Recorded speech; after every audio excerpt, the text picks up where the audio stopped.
Chapter 1005. Wendinglen sat down, her posture elegant and dignified. Then she asked, "Oh? What do I like to drink?" "How could I not know?" Yen Fu was all smiles. "Don't worry, the residence has prepared it." Yen Fu obviously didn't remember what kind of tea Wendinglen liked to drink, but for the housekeeper of Yen Prefecture, this was certainly not a problem. Jiang Wang smiled and didn't make any unnecessary movements, indicating that he didn't understand the undercurrent between the two's words. Wendinglen obviously knew the answer, but she didn't pursue it. She just lightly pointed it out and let it go. Then she said, "Everyone has sat down. Why are you the only one standing?" "Haha, that's true." Yen Fu laughed a lot today. As for whether or not he was truly happy, it didn't matter. At this moment, he was standing alone. Jiang Wang and Wendinglen were sitting on opposite sides, facing each other. Yen Fu looked at the empty seat next to Jiang Wang, then looked at the empty seat next to Wendinglen. In the end, he didn't go to either side and went to sit at the head of the table. Looking at both sides, he laughed again. "Today I'm really happy." Yen Fu was actually very elegant when he laughed, but now his aura was suppressed and his smile was distorted. Jiang Wang didn't know what was so important about him, and he didn't want to know. Since it didn't concern him, he didn't care. He drank the tea one sip at a time. But, the tree wants to be quiet, but the wind won't stop. Yen Fu laughed for a while, but no one responded. Then he glanced at Jiang Wang and pretended to say unintentionally, "Brother Jiang, what do you think? The tea is very good." Jiang Wang responded enthusiastically. Although Jiang Wang's response was so incoherent, Yen Fu actually continued, "Brother Jiang, so you also know about the tea ceremony. Then you should talk more with Miss Wan. Mr. Wan is a tea ceremony expert. Miss Wan has been influenced by him since she was young. Her tea ceremony attainments are extraordinary." He almost pressed Jiang Wang's neck and forced him to chat with Wendinglen to ease the atmosphere. Wendinglen was very polite.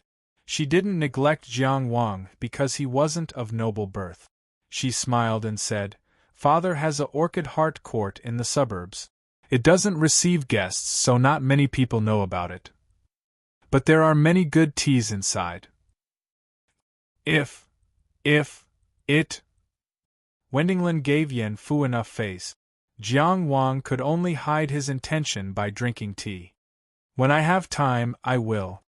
Seeing that the atmosphere seemed to have eased, Yen Fu pretended to say unintentionally, "Ting Lan, why didn't you tell me in advance that you were coming this time? You made me unprepared. In a hurry, I was afraid that I would be rude." "Haha." "Oh, Ting Lan was rude." Wendinglen looked at him and said, "I should have sent an invitation card in advance when I came to the Yen Prefecture." That's not what I meant." "Then what did young Master Yen mean?" Yen Fu looked at Jiang Wang for help. Well, Jiang Wang was looking down at the tea leaves and didn't notice. The green tea leaves were wantonly in the water, and it was very beautiful. It was really beautiful. He looked at one leaf, then another, but didn't raise his head. He couldn't count on this guy. Who said that Jiang Qingyang was righteous? That was very disloyal. Yen Fu finally saw the reality. He could only rely on himself to smooth things over. "What I mean is that you are used to being careful with what you eat and wear. I'm afraid that you won't be able to do as you wish outside. If I had known that you would come today, I would have prepared a new house in advance and decorated it according to the one mansion so that you wouldn't feel uncomfortable. How could I bear to build a new house especially for this welcome?" If it were someone else who said this, they would probably just say it to make it sound nice. But the person who said this was Yen Fu. He would definitely do it. Wendinglen was angry in her heart, but her hatred dissipated a little. She said softly, "You're right. I'm not that spoiled." "Of course you're not spoiled." Yen Fu was in a good state. It was as if he was helped by God. "I'm worried about you." Jiang Wang almost spat out a mouthful of tea. Fortunately, he was strong enough to force it down. In front of Jiang Wang, Wendinglen was a little embarrassed. She said angrily, "I don't know who you learned this from. You grew up with women and are used to fooling around." Yan Fu glanced at Jiang Wang intentionally or otherwise. He didn't say anything else. Everything was clear without words. Jiang Wang was speechless. Truly shameless. This rich dog. Fortunately, Wendinglen didn't believe him. She took a sip of tea and said, "I think Prince Jiang is an honest person. He's not like you guys." Yan Fu obviously wasn't stupid enough to ask who we were. Whether it was Su Xiangqian, Gao Zhe, or the other young masters in Linzi, he didn't have a good impression of them. They were all heads of the brothels. He, Yan Fu, was a maverick. Therefore, he smiled calmly. The lotus root grows out of the mud without being stained. The spring breeze passes through the stagnant water with its fragrance. It still depends on one's cultivation. Wendinglen's words had a hidden meaning. It's a pity that one's cultivation is known by everyone. After all, there's no telling what's in a person's heart. She then smiled. Prince Jiang, on the other hand, has a good reputation.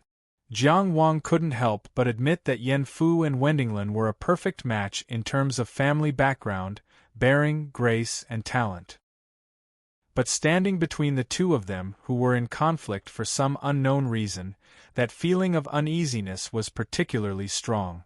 "I don't dare to talk about reputation. I'm just doing my part as a person." Jiang Wang was extremely low-key. He quickly glanced at Yan Fu and said with his eyes, "I'd better leave." Yan Fu returned a look that said, "Don't even think about it." "Doing your part as a person?" Prince Jiang said it well. Wendinglen smiled and asked, "Right before I came in, what were you guys talking about?" "I was just about to tell you about it." Yan Fu was probably afraid that Jiang Wang would leak the fact that he had forced him to stay behind as a cover. He hurriedly continued, "This brother Jiang of mine wants to participate in the Yellow River meeting and win glory for the country. I'm going to help write a post and submit it." Jiang Wang sighed softly in his heart. This rich man was too smart for his own good. Originally, there wasn't much to talk about, but after he rushed to answer, it seemed like they really talked about something that Wendinglen couldn't hear about. Sure enough, Wendinglen's slight smile disappeared quietly. But on the surface, she didn't lose her manners. "This matter isn't difficult for you. Prince Jiang doesn't lack character or talent. I'll also help to watch over it. The main thing is that Jiang Qingyang is really capable. Otherwise, it wouldn't be easy." Yan Fu also felt mentally tired. Thinking that he would be stabbed regardless of whether he raised or retracted his head, he asked cautiously, "Today you seem to be in a bad mood?" "It's not that bad," Wendinglen said softly. Suddenly, she changed the topic. "But during this period of time, there have been some rumors that have fallen into my ears. I have no choice but to listen." Yan Fu's smile was a little difficult to maintain. "What is it?" Jiang Wang smelled the dangerous scent of the dagger being revealed. He immediately stood up. Can I leave for a while?" Wendinglen smiled gently. Her smile was gentle and beautiful. "Prince Jiang, Yan Fu went overseas to look for you. I don't think you need to leave. Please take a seat." She called out softly. It was as if she was the master of this place, and had control over the entire situation. Jiang Wang sat down obediently. Yan Fu didn't say a word. At this moment, the two dignified Deqi men were Tianjiao. Their imposing manner was completely suppressed, and they were suppressed like two stupid quails. Chapter 1006. Ahem, Jiang Wang coughed softly. "Miss One is right. I do have some friendship with Brother Yan. Let me say something fair." Wendinglen interrupted him gently. Usually, the words that follow after this sentence are not fair. Jiang Wang was defeated. "That's too much." Yan Fu stood up angrily and rolled up his sleeves. It looked like he was going to go out and seek revenge on the spot. "Who's gossiping in your ear? Tell me, I'll definitely teach those people a lesson." Wendinglen glanced at him. "Sit down and talk." Yen Fu sat down obediently. She then asked, "Why don't you ask what they're saying? What else can they say?" Yen Fu seemed to be burning with anger and was particularly indignant. "They're just jealous of your beauty, dignified, decent, elegant, and virtuous. Ting Lan, don't take it to heart. An outstanding girl like you is the one that attracts the jealousy of gossipy women." Wendinglen didn't buy it at this moment. She only said, "Oh, I didn't hear what you said.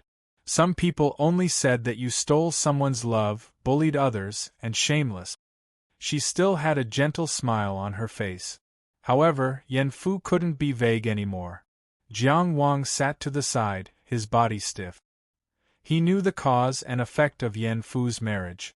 The Yen family only got married to Wen Yenyu after the marriage with the Ryu family was annulled. Yen Fu had no choice in the whole matter. However, no one could go against their conscience and say that the girl from the Ryu family, Yu Huchang, wasn't hurt. She was the most innocent and the one who was hurt the most. It was normal for someone to stand up for Yu Huchang. Didn't her close friend, Jiang Wuyo, chase after Yen Fu and beat him up a few times? However, when some of these words fell into Wendinglen's ears, they obviously didn't sound good. Yen Fu said, "Ting Lan, about this, heh." Wendinglen chuckled as if she didn't hear anything. Then, she looked at Yen Fu and asked, "Young Master Yen, I don't deny that I have feelings for you. There's nothing to be ashamed of liking someone. But tell me, did I force you to ask for my hand in marriage?" There was no grievance in her gentle eyes. But for some reason, that gentle smile of hers made his heart ache. Yes, Yu Huchang was very pitiful.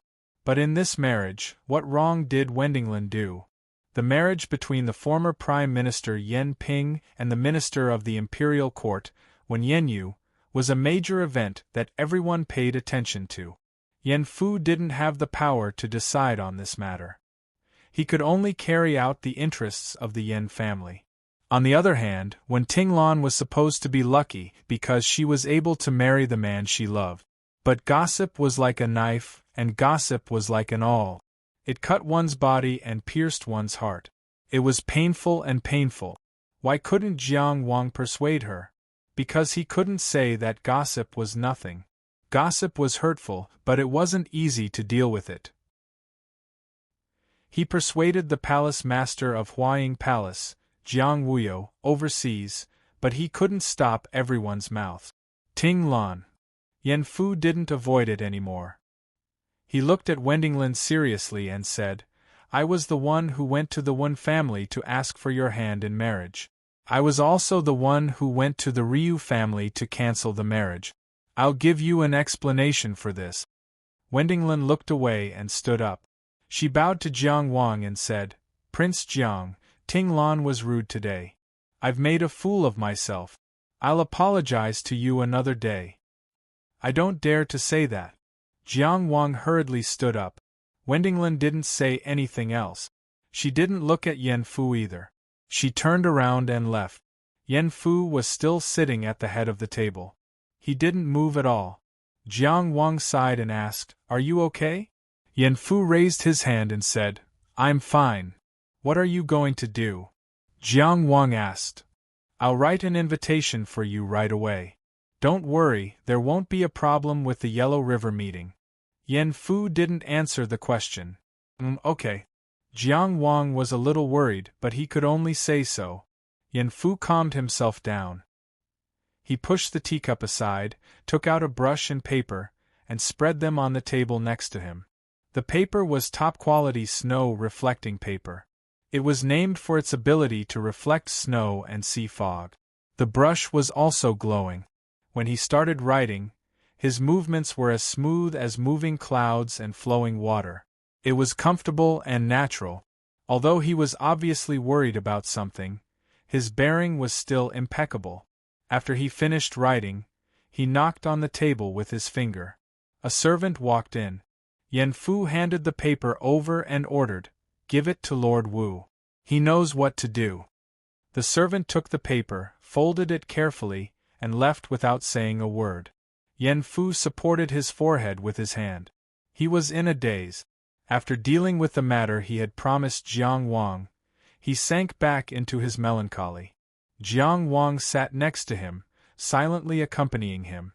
He really couldn't think of a good way to deal with such a situation. After some time, Yan Fu seemed to have thought it through. He looked up and saw Jiang Wang. He still had that gentle look on his face as he asked, "Why don't you accompany me to Fufeng County?" Before Jiang Wang could say anything, he said, "I don't dare to go alone." He was the legitimate son of the Yan clan in Beijun. He was the grandson of the former Prime Minister Yan Ping. What was there to be afraid of in Qi? What could make someone like Yan Fu say, "I don't dare," was definitely not power or money. In Fufeng County there was someone he felt guilty about. Jiang Wang only said, "Let's go." It was a coincidence. At this time, he naturally had to accompany him. Moreover, on this trip, the one who was really difficult to face was Yan Fu himself. No matter how good his relationship with Yan Fu was, he could only be a spectator in this matter. From Linzi to Fufeng County in the west of the empire, they had to cross several counties. This time, Jiang Wang didn't have time to experience the luxurious carriage of the Yan family. This was because Yan Fu directly flew over with him. Jichuan, Qiuyang, Yinxiao, Baolong, Changming, and Fufeng directly flew over the sky of Qi, drawing a straight line. With Jiang Wang's current status, he could fly directly to most places in Qi without being stopped. Not to mention Yan Fu's background. Fufeng County was connected to Donglai to the north, Qingtu to the south, and Pingxi to the west. It was a relatively wealthy county. Although the Ryu family had declined in Qi, there was no doubt that they were a prominent family in the area. Yan Fu didn't directly visit them. Now that the Yan family's engagement with the Ryu family had been cancelled, it would be rude to visit them rashly. Although Yan Fu was eager to settle this matter as soon as possible, he still obediently handed in a letter of invitation and asked for the host's permission. He and Jiang Wang randomly found a restaurant and sat down to wait for news. Yan Fu didn't stop talking along the way. He talked about the legends of Baolong County and the history of Fufeng County. He also commented on the governance of the previous Fufeng County governors. However, when they arrived at Fufeng County, he quieted down. Jiang Wang could feel his nervousness, but there was nothing he could do. He could only drink with him. To their surprise, the head of the Ryu family came to greet them personally. The two of them were drinking cup after cup when suddenly, a few people entered the restaurant and negotiated with the owner. After a while, all the other customers in the restaurant had left. Then, a few teams of armed guards began to set up defenses outside the restaurant, guarding all the key points. It was as if a noble was going on an inspection tour. When the middle-aged man who still looked handsome walked into the restaurant, Yan Fu quickly stood up to greet him. Jiang Wang then realized that this man was the head of the Ryu family, Yu Yongqi. Chapter 1007. No matter how much the Ryu clan had declined, Yu Yongqi was the head of the Ryu family, the current Xian Huaibua. He personally came to the restaurant to welcome Yan Fu. This was no longer the most courteous reception. It was beyond the scope of courteous reception. It was out of line. Yan Fu did not act arrogantly because of the Yan family's power. On the contrary, when he saw Yu Yongqi from afar, he quickly stood up and walked forward to greet him. "Lu Bofu, you are too kind." As Yan Fu's friend, Jiang Wang naturally stood up and refused to sit down. Yu Yongqi laughed and stretched out his hand from afar. He strode forward and grabbed Yan Fu's hand firmly. "Nephew, what brings you here today?" It was as if he had completely forgotten the embarrassment when Yan Fu personally came to cancel the engagement. While holding Yan Fu's hand affectionately, he turned his head and looked at Jiang Wang. "This is?" Yan Fu took the opportunity to pull his hand out and introduced, "This is my good friend, Jiang Wang." In today's Qi, there was no need for any introduction. The two words, Jiang Wang, were enough. Jiang Wang was not arrogant. He took the initiative to greet him, Greetings, Xian Huaibua. Oh, it's Jiang Qingyang. It's really better to meet you in person than to hear about you. Yu Yongqi's expression was both surprised and happy. You are so elegant and charming. Jiang Wang and Yan Fu secretly looked at each other. It seemed that after Yan Fu personally cancelled the engagement, Yu Yongqi's family was having a hard time. Yu Yongqi's arrival, his subordinates clearing the road in advance, and the guards patrolling the street was frightening. But what kind of person would need such extravagance to keep up appearances? For example, Chu Liang from Chongxian. Even if he was alone, who would dare to ignore him wherever he went? Moreover, Yu Yongqi had made such a big fuss just to welcome a junior like Yan Fu. No matter how powerful the Yan family was, Yan Fu was only a junior. Yu Yongqi's welcome wouldn't make Yan Fu feel respected. Instead, it would make him feel pressured, a heavy moral pressure. Look at what you've done to us. I, Xian Huaibua, have to curry favor with others like this. Jiang Wang couldn't help but wonder if this was Yu Yongqi's goal. It's just a small name, not worth mentioning. Jiang Wang wasn't good at dealing with this kind of situation, but he thought that Yan Fu would be more difficult to deal with. Therefore, he took the initiative to say, "Uncle, you're too grand.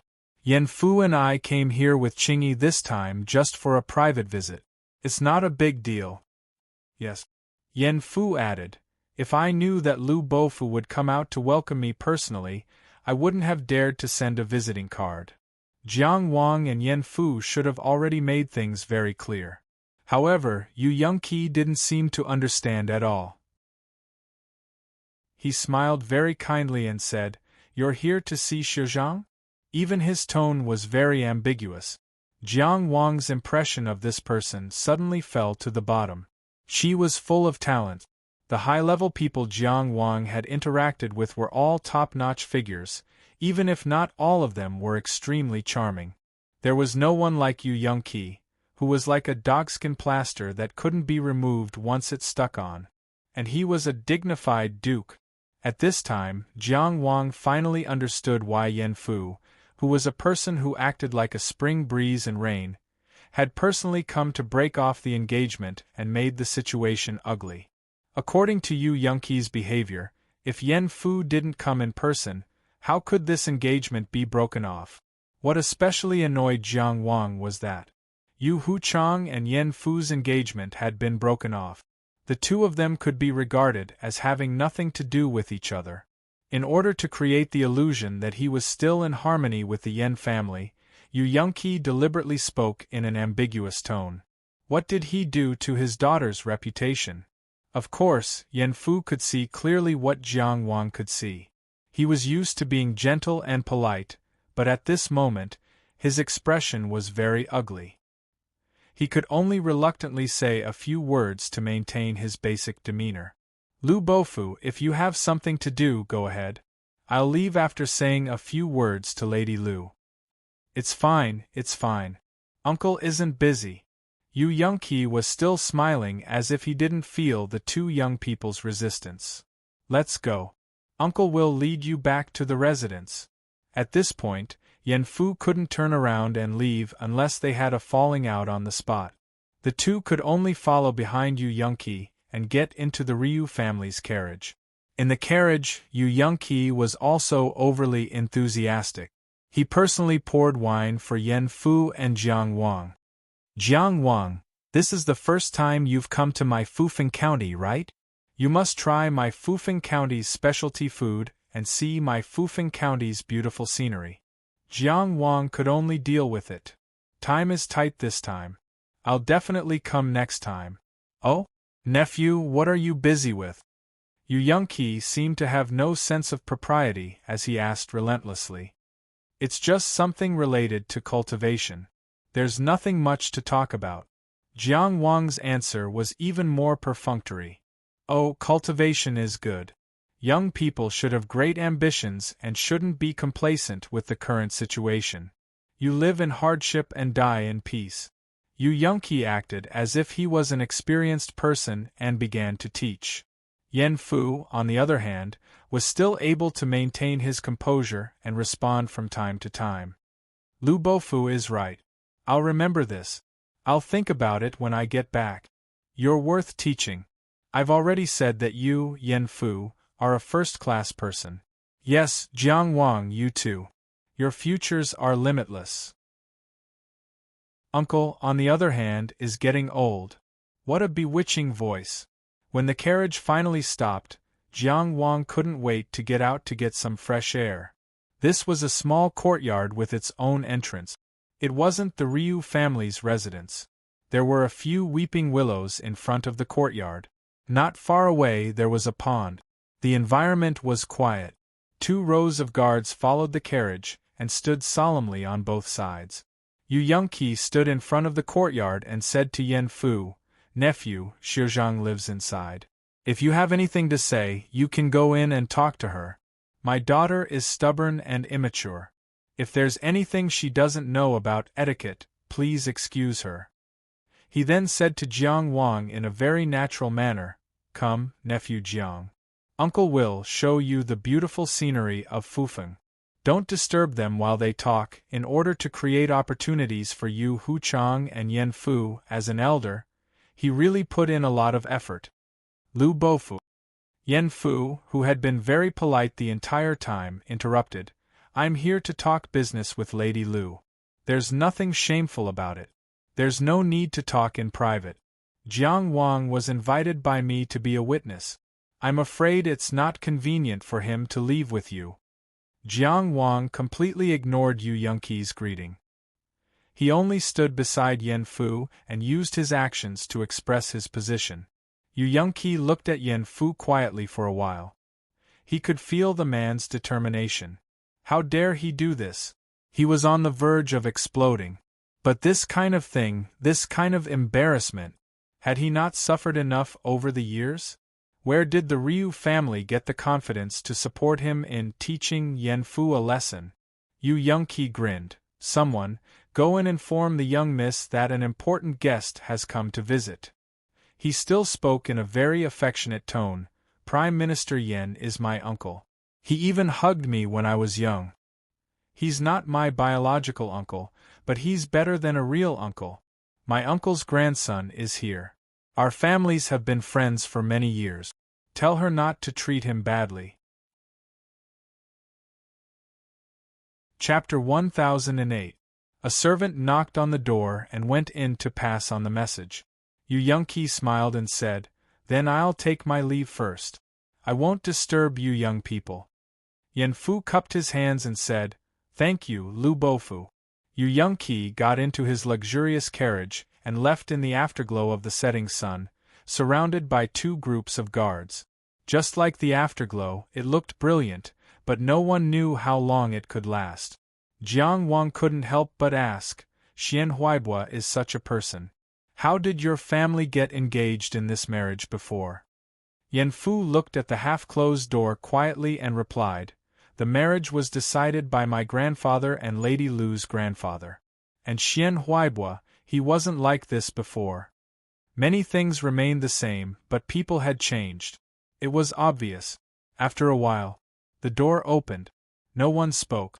Behind the door stood a woman with a weak temperament. Her willowy eyebrows were tinged with the color of spring, and there was a little sadness in her limpid eyes. She stood there like a gust of wind, as if she would fly away at any time. Yen Fu opened his mouth, but no words came out. Jiang Wang was silent, and the servants of the Lu residence were even more silent. Even the setting sun in the small courtyard seemed to become bleak. Yen Fu moved forward and finally said, "Lady Lu, young Master Yen is standing there." Yu Huchang said, "If you have anything to say, let's talk through the door, so that others won't gossip." Didn't you come here for this?" "Yes." "Okay." "Young Master Yen, why did you come here?" "There are some rumors, I don't know if you've heard. Look, I live here." Yu Huchang's gaze shifted to the left and right as he looked at the lonely courtyard. "Every day, all I see and hear is the gentle breeze and the bright moon. How can it compare to the clamor of Linzi?" Yen Fu lowered his gaze slightly, not daring to look directly at the woman across the door. He said slowly, "Many people said that after that, you were overly sad and washed your face with tears every day. Young Master Yin." Yu Huchang's beautiful oval face didn't have much of an expression. "There's nothing to gossip about. You and I have known each other since we were children, and have often played together. Since we were young, the adults have always said that we are just joking around. We have been joking around for too long and need time to erase it." She cut off her memories and looked at Yin Fu. "You want to break off the engagement. I have given my permission. What? I don't even have the right to be sad." She didn't ask if he was worthy or not, she didn't ask if he could, she only asked if he should or shouldn't. It was only when she said this that there was a fluctuation in her voice. "That's not what I meant." Yen Fu's expression was also extremely restrained, and his voice was as calm as possible. "It's just that some voices fell on Tinglan. She will be my, Yen Fu's, wife in the future. I have to take her reputation into consideration." "That's right. That's how it should be." Yu Huchang's gaze also lowered. "I closed the door and lived my own life. What my father said outside, I don't know." The two people across the door only looked at the ground. It was as if the ground hid some secret that could solve the world's problems. The threshold was like a high wall, separating the two people inside and outside. They were on opposite sides of the sky. "I couldn't have done anything to your father." After Yen Fu said this, he realized that he shouldn't have said this. He added, "After all, the Yen and Lu families are old friends." Yu Huchang only said, "You also know his situation. If he had listened to me, things wouldn't have turned out this way." Yen Fu sighed softly in his heart and said, "So, I hope you can say something." "Say something?" After all, Yu Huchang was smart. After the question left her mouth, she understood. "You want me to say that I have no feelings for you at all? You want me to say that I've never been sad because of this?" She smiled sadly. "Yen Fu, you're so cruel." Yen Fu stood outside the courtyard door, like a silent tree. Only when the wind blew could there be a rustling sound. After a long silence, he said, "Wendinglin is my future wife. She didn't do anything wrong. She shouldn't be slandered like this. If I can't resolve this matter for her, I don't have the face to stand in this world. Right now, I only have two methods. First, you speak up and dispel the rumors. Second, you don't say anything. After I return to Lindsay, I'll take a knife and go out. Whoever says a word of gossip, I'll cut him. Whether it's family or enemies, I won't avoid high or low status. Even if people see me as a lunatic like Tiananping, I'll still do it." Very few people had seen Yen Fu in action, and almost no one had heard of him using force against anyone in public. Although Jiang Wuyo had chased and beaten him for a while in Lindsay, he had only cared about running away and never fought back. But no one doubted Yen Fu's strength. This was the first time Jiang Wang had heard Yen Fu say such fierce words. Even when talking about beheading someone, this gentle and elegant young master was still gentle and restrained. But the determination he revealed was frighteningly firm. "Do you know what you're saying?"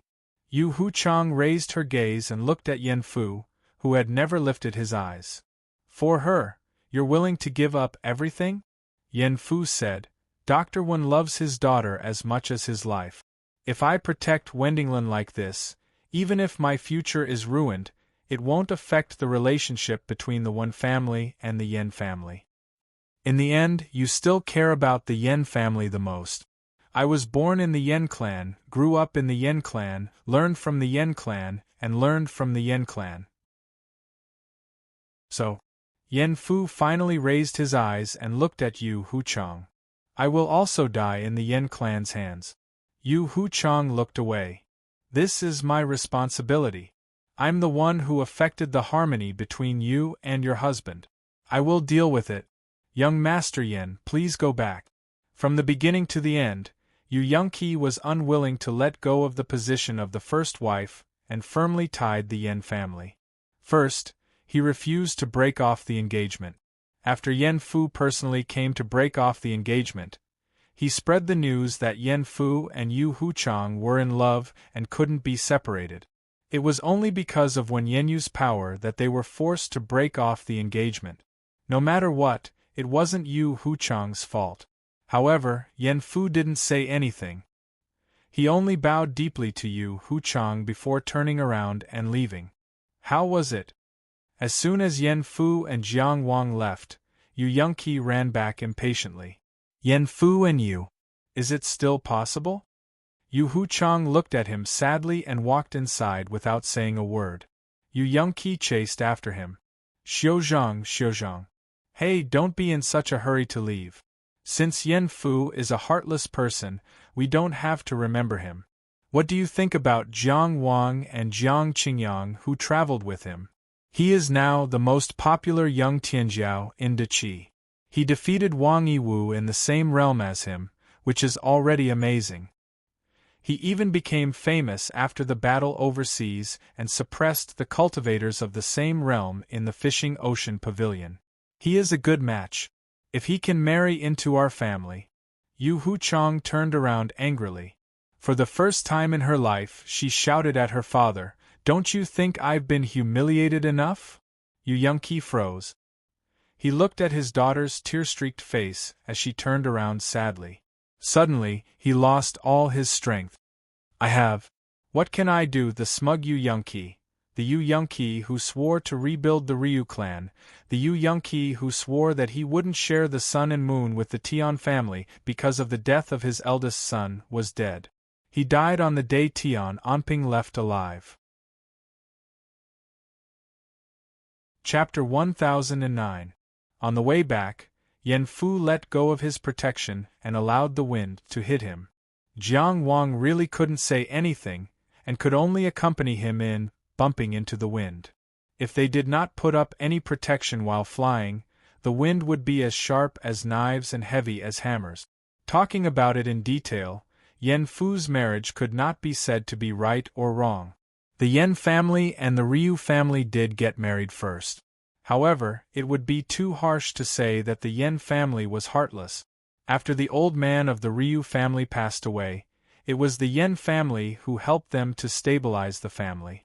Lu Shintong was killed and the future of the Fufeng Ryu clan was lost.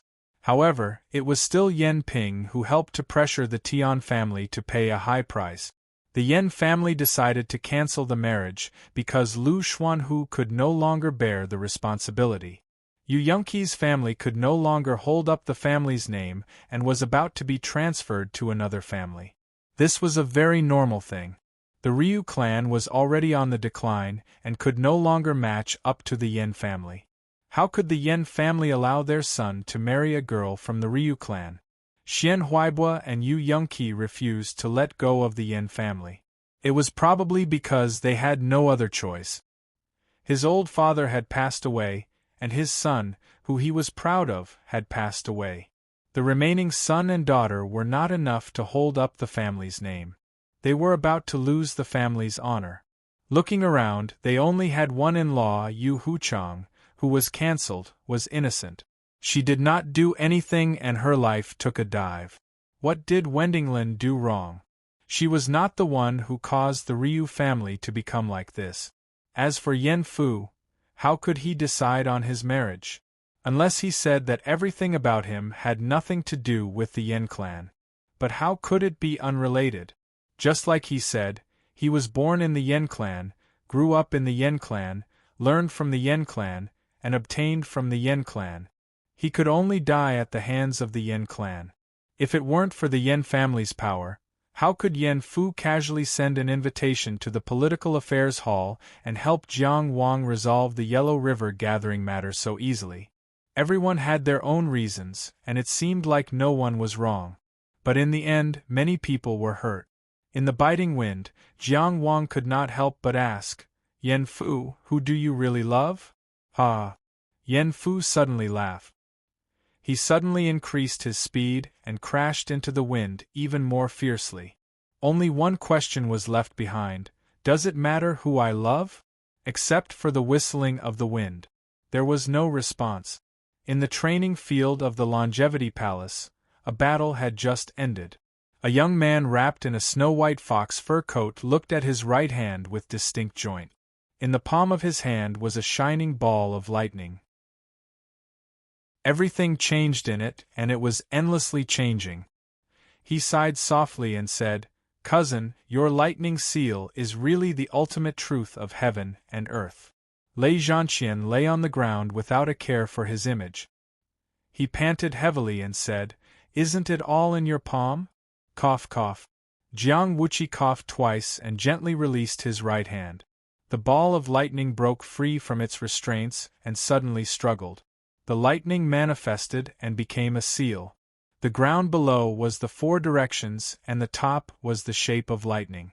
It was extremely domineering and majestic. It went straight to Lei Zhanqian and fell into his inner residence. "I still need to think about it," Jiang Wuqi said. "I know." Lei Zhanqian turned over and sat up. "I'll go back and look at the ninth heaven thunder amplification technique. I keep feeling that I haven't figured out something." After saying that, he looked at Jiang Wuqi and complained, "I asked you to help me look at it, but you refused." Jiang Wuqi said helplessly, "Cousin, public and private matters need to be clarified. How can I look at the Lei family's legacy? The last Emperor Lu forced me to look at the family's ancestral secret, causing the world to rebel. This lesson is not far away. I'm willing to show it to you, even if I can't stop others from thinking. If I don't say, who will know?" Jiang Wuqi didn't reply. Forget it. I can't persuade you." Lei Zhanqian waved his hand and stood up. "The Yellow River meeting is about to begin. It's the time for men to become famous. It's a pity that the members of the royal family can't participate. If you can go, who can be your opponent? There should be one or two." Cough, cough. Jiang Wuqi smiled with a pale face. Others needed to make a name for themselves, but a noble like him didn't need to. "It's because I can't go. Cousin, you have to work harder." His tone was so natural, but the content of his words was so arrogant. In the whole world, there should only be one or two people who could be his opponent at the same level, and Lei Zhanqian didn't have any objections to this. "Don't worry, Wuqi. With your help, I've completely consolidated the three residences and completely controlled the Thunder Source Atlas. Lei Shi has also been pushed to the limit. In addition to the ninth heaven thunder amplification technique." Lei Zhanqian lowered his head and looked at his palms. Lightning flashed on them. "My efforts during this period won't lose to anyone. I've already helped you send your name." Jiang Wuqi encouraged him. "There won't be any problems with the Political Affairs Hall. You only need to think about how to perform in front of Father." Lei Zhanqian held the lightning and grinned. "In the imperial court, in the inner palace, the only one to worry about is Jiang Qingyang." He regained his former confidence and arrogance.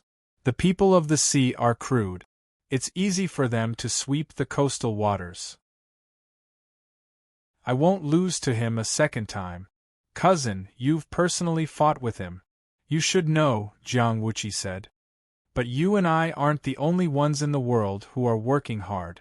At the moment we're talking, there are countless people who are training hard." These words weren't just directed at Jiang Qingyang.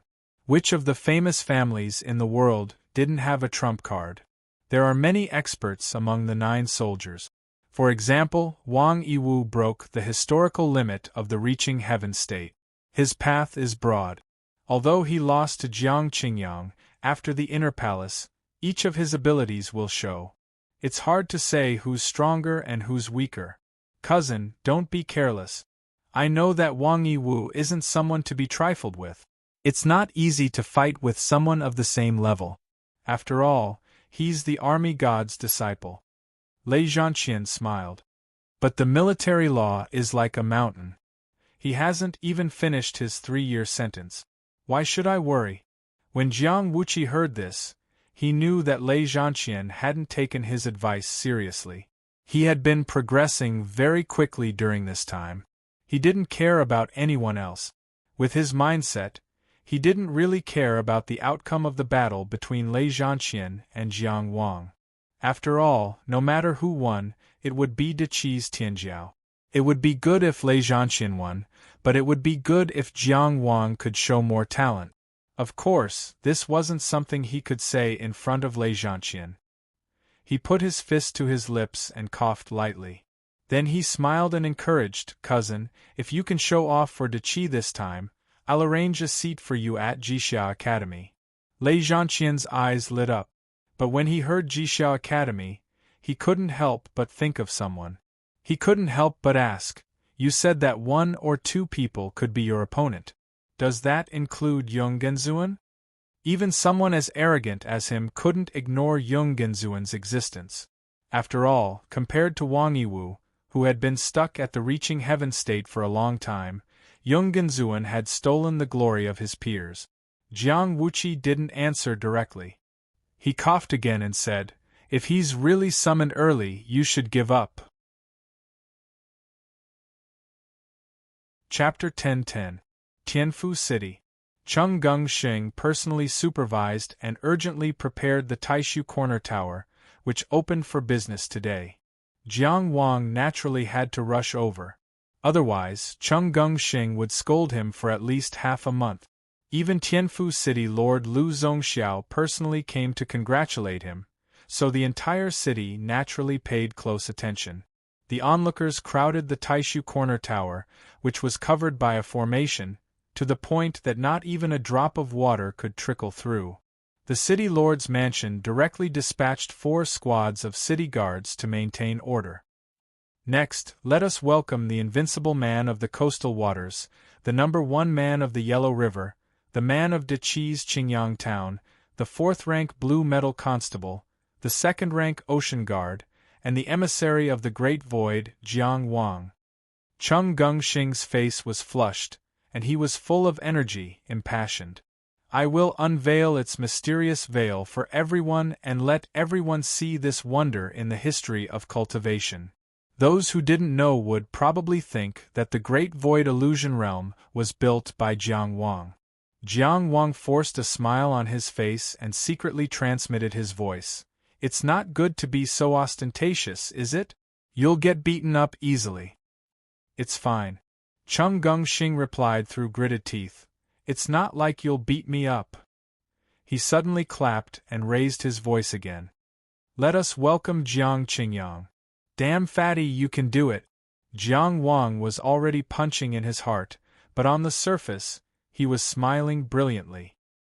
He elegantly formed a simple hand seal, and the illusion formation enveloping the Taishu Corner Tower disappeared. It could be considered a unveiling. "Wow! It looks amazing! How impressive!" Amidst the praise, Jiang Wang felt particularly ashamed. What appeared in front of everyone could only be described as a magnificent and dreamy building. The entire corner tower was 5 stories high. It emitted a dreamy silver-white light, like flowing moonlight. There were a total of 5 corners, all on the top floor. One was the top, reaching straight to the sky. The 4 corners stretched out and faced the 4 directions. There was a colored glazed treasure tree hanging from each of the flying corners. They shone brightly and looked like the most precious treasures in the world. Actually, the main cost is in appearance. The remaining few floors all had round eaves. On the round stone eaves, ancient and mysterious characters were drawn, as if they were describing some incredible secret technique or telling an ancient myth. Even Cheng Gengsheng himself doesn't know what that means. This was the Taishu Corner Tower. Embedded with precious pearls and inlaid with bright jade, it was extremely luxurious and luxurious. It looked very impressive. But in the jade slip that Su Zifu gave to Jiang Wang, the Taishu Corner Tower was clearly a 5-story stone building with a very plain appearance. Cheng Gengsheng strictly followed the requirements and built the Taishu Corner Tower, but the exterior was completely changed. There was only one purpose: to make it look luxurious and valuable. Even if Su Zifu came, he might not be able to recognize it at first glance. The more the onlookers exclaimed, the more Jiang Wang blushed with shame. Chung Gungxing was already shouting, "Come, come, come, don't be noisy, don't push.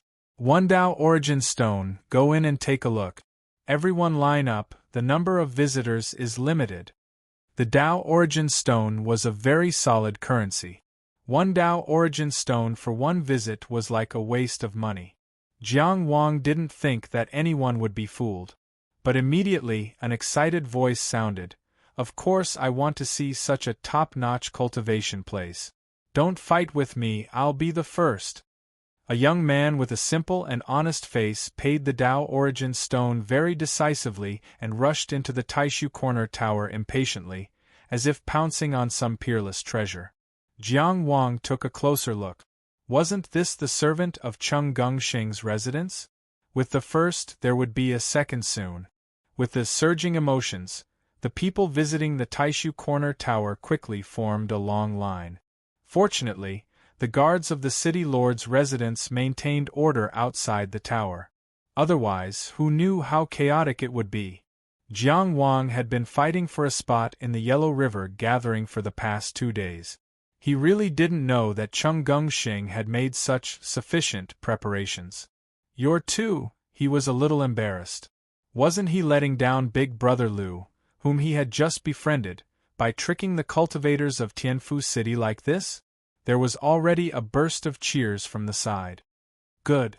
Looking at the dense crowd, Lu Zongxiao couldn't stop smiling. Young Master Xing is really a dragon among men, a business genius. If you cultivate the business path, I'm afraid you won't have anything to do with celebration. Jiang Wang silently shut his mouth. The person leading the deception wasn't embarrassed. The local officials were all smiles. He was just an obscure major shareholder. What was there to be embarrassed about? Forget it, let them be. It was just closing his eyes and collecting money. Jiang Wang, who was in a complicated mood, obviously underestimated young Master Xing's talent. The line continued for a while. "Too magical." A very exaggerated voice sounded. A middle-aged man was the first to rush out of Taishu Corner Tower.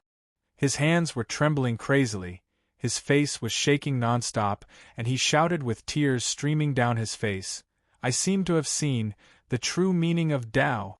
Today, the realm that I haven't broken through for 3 years will be opened for me." He stood up, turned into a stream of light, and flew away. What an expert's demeanor! The crowd that was still watching suddenly exploded. They crazily squeezed into Taishu Corner Tower. "Let me in, let me in! I want to take a look." "Look what? I'll book a seat directly. Get out of my way." Jiang Wang was speechless amidst the excited clamor of the crowd. It was really difficult for that shadow guard just now. He was an expert in infiltration, intelligence gathering, and assassination, but he had to put on such an exaggerated performance in front of so many people. A shadow guard's life's glory was all gone with those tears. Cultivators with a certain amount of financial ability all squeezed their way to line up. The remaining cultivators who were in dire straits and even more ordinary people who were curious about the world of cultivators were still gathered at the periphery, appreciating the lively cultivation spectacle. In the crowd further away, there were 2 people wearing long cloaks. They silently watched the scene in front of the great void turret. A clear and melodious female voice transmitted, "This little fatty is quite good at deliberately mystifying things." The other voice was languid. It wasn't deliberate, but it naturally had boundless charm. The voice said, "Snakes have their own paths, and mice have their own ways. I think he's quite clever." The first female voice giggled. "Little sister Meiyu, do you fancy this fat body? If you do, then hurry up and take action. Fat and strong, it's very nourishing."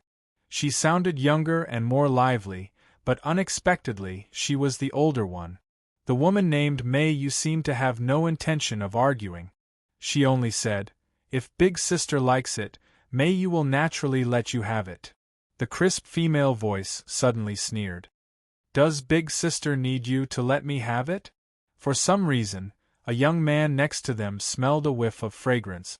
Suddenly, His expression became infatuated, and he moved closer to the two cloaks. The woman who spoke stretched out an index finger from under the long cloak. The fingernail was bright red like blood. Just before the young man approached, a soft and white hand gently grasped the finger with the bright red fingernail. "This is Chi," the woman named Mayu said languidly. "Big sister is tired of living. Don't implicate little sister." "Ha!" The crisp female voice laughed and withdrew her index finger. The young man woke up in a daze, only to see two figures in long black cloaks walking away in the crowd. In the crowd of people. Mayu didn't know why. She suddenly remembered the sentence that the fat man said just now, "Unveil the mysterious veil." She couldn't help but laugh softly. "That year, in that cave. Do you want to see me?" Chapter 10-11. The business of the Great Void Turret exploded. All the seats, including the most expensive private rooms, were filled to the brim. There were no empty seats. That was not a big deal. Chung Gungxing had specially introduced a scheduling system. They paid in advance and made reservations in advance. The list of cultivators who were scheduled was already 1 month later. Not only the cultivators of Linhai County, but even the cultivators of Qingtu County had rushed over. Even Fan Qingqing had specially written a letter to ask Jiang Wang about the Taishu Corner Tower. Of course, the letter also deliberately mentioned Dugu Zhao's cultivation. Perhaps he could improve through this kind of treasure land. After she arrived at Qingyang Town, she also took over the heavy responsibility of guiding Dugu Zhao's cultivation. With her outer building cultivation, plus her previous experience as an elder of the Five Immortals sect, of course, it was more than enough. Jiang Wang had always known that Fan Qingqing was not a simple person. Just one thing. When they had just left the coastal waters and arrived at Linhai County, she had no objection to Jiang Wang's words that the pursuers would not dare to come for at least 5 years.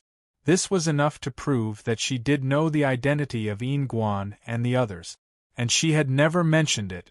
She only said that she did not know who it was.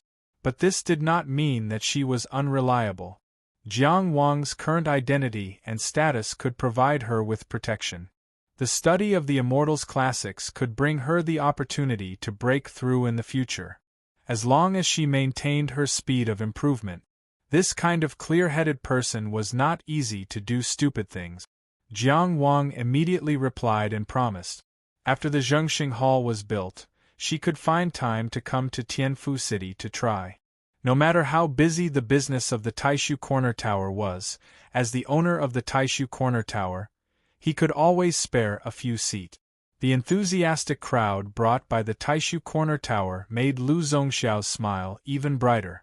The casino business that Chongxian Fat was in charge of was also making a lot of money. Judging from the popularity of the new branch of the Fragrance of 3 Fan restaurant, the commission at the end of the month was another large sum. The profits from these 2 deals were all credited to the Dishing Trading Company. Speaking of which, the current Dishing Trading Company, with Qingyang Town in the Land of Sun as its hub, controlled a border county trade route, and its business was already doing well. In addition, with the completion of the Taishu Corner Tower in Tianfu City and the establishment of a good relationship with Tianfu City's city lord, Lu Zongxiao, it wouldn't be difficult for him to do some business in the future. Chung Gungxing himself had also separated the Desheng Trading Company from the Zhanggenjia business. He had strictly drawn the line and had never crossed it. After all, it was easy to deal with his relationship with Jiang Wang. However, once it involved the interests of the Zhanggenjia, it would not be easy to deal with. In the state of Qi, the Desheng Trading Company was definitely one of the most successful trading companies this year. Of course, this was only a competition among the newly established chambers of commerce. It was far from being able to compare with a leading chamber of commerce like the Four Seas Commerce Alliance. The reason why the Desheng Trading Company couldn't be at the top of the newly established chambers of commerce was because of another chamber of commerce that was jointly formed by many small companies. The Hechong Chamber of Commerce. This Chamber of Commerce had only been established for a short period of time. It basically grew by eating the rotten meat of the Jubao merchant. A few of the companies were previously creditors of the Jubao merchant. A large amount of debt was transferred to the Jubao merchant. Once the Jubao merchants collapsed, many of their businesses were directly used to pay off the debt. During the entire process of the Jubao merchants' collapse, the three companies that were the most satisfied were the Four Seas Commerce Alliance and the family business of the Zhonggenjia. Chung Gung Xing also used these benefits to firmly bind the family elders in the family. The third company was the Hechong Chamber of Commerce. There were as many as 15 small companies that formed the Hechong Chamber of Commerce.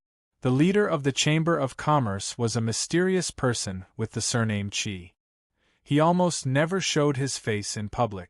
Within the Hechong Chamber of Commerce, he was respectfully called Mr. Qi. Of course, Jiang Wang rarely worried about these matters. The saying, "capable people do more work," meant that everything was handed over to Chung Gung Xing.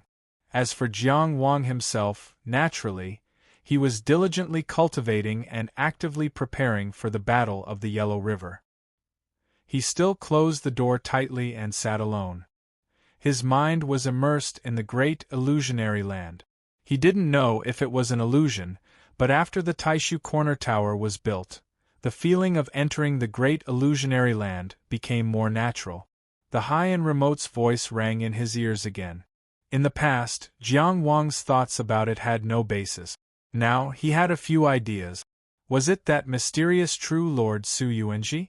Thousands of thoughts, corresponding to every cultivator in the great illusionary land? Or was it a manifestation of some Tao law? The voice didn't care about Jiang Wang's feelings. It continued to happen according to the established rules. Taishu Corner Tower has been built. Obtained the honorary title, Messenger of the Great Illusionary Land. Jiang Wang had a kind of enlightenment. After the Taishu Corner Tower was built, his identity was connected from the Great Illusionary Land to the real world.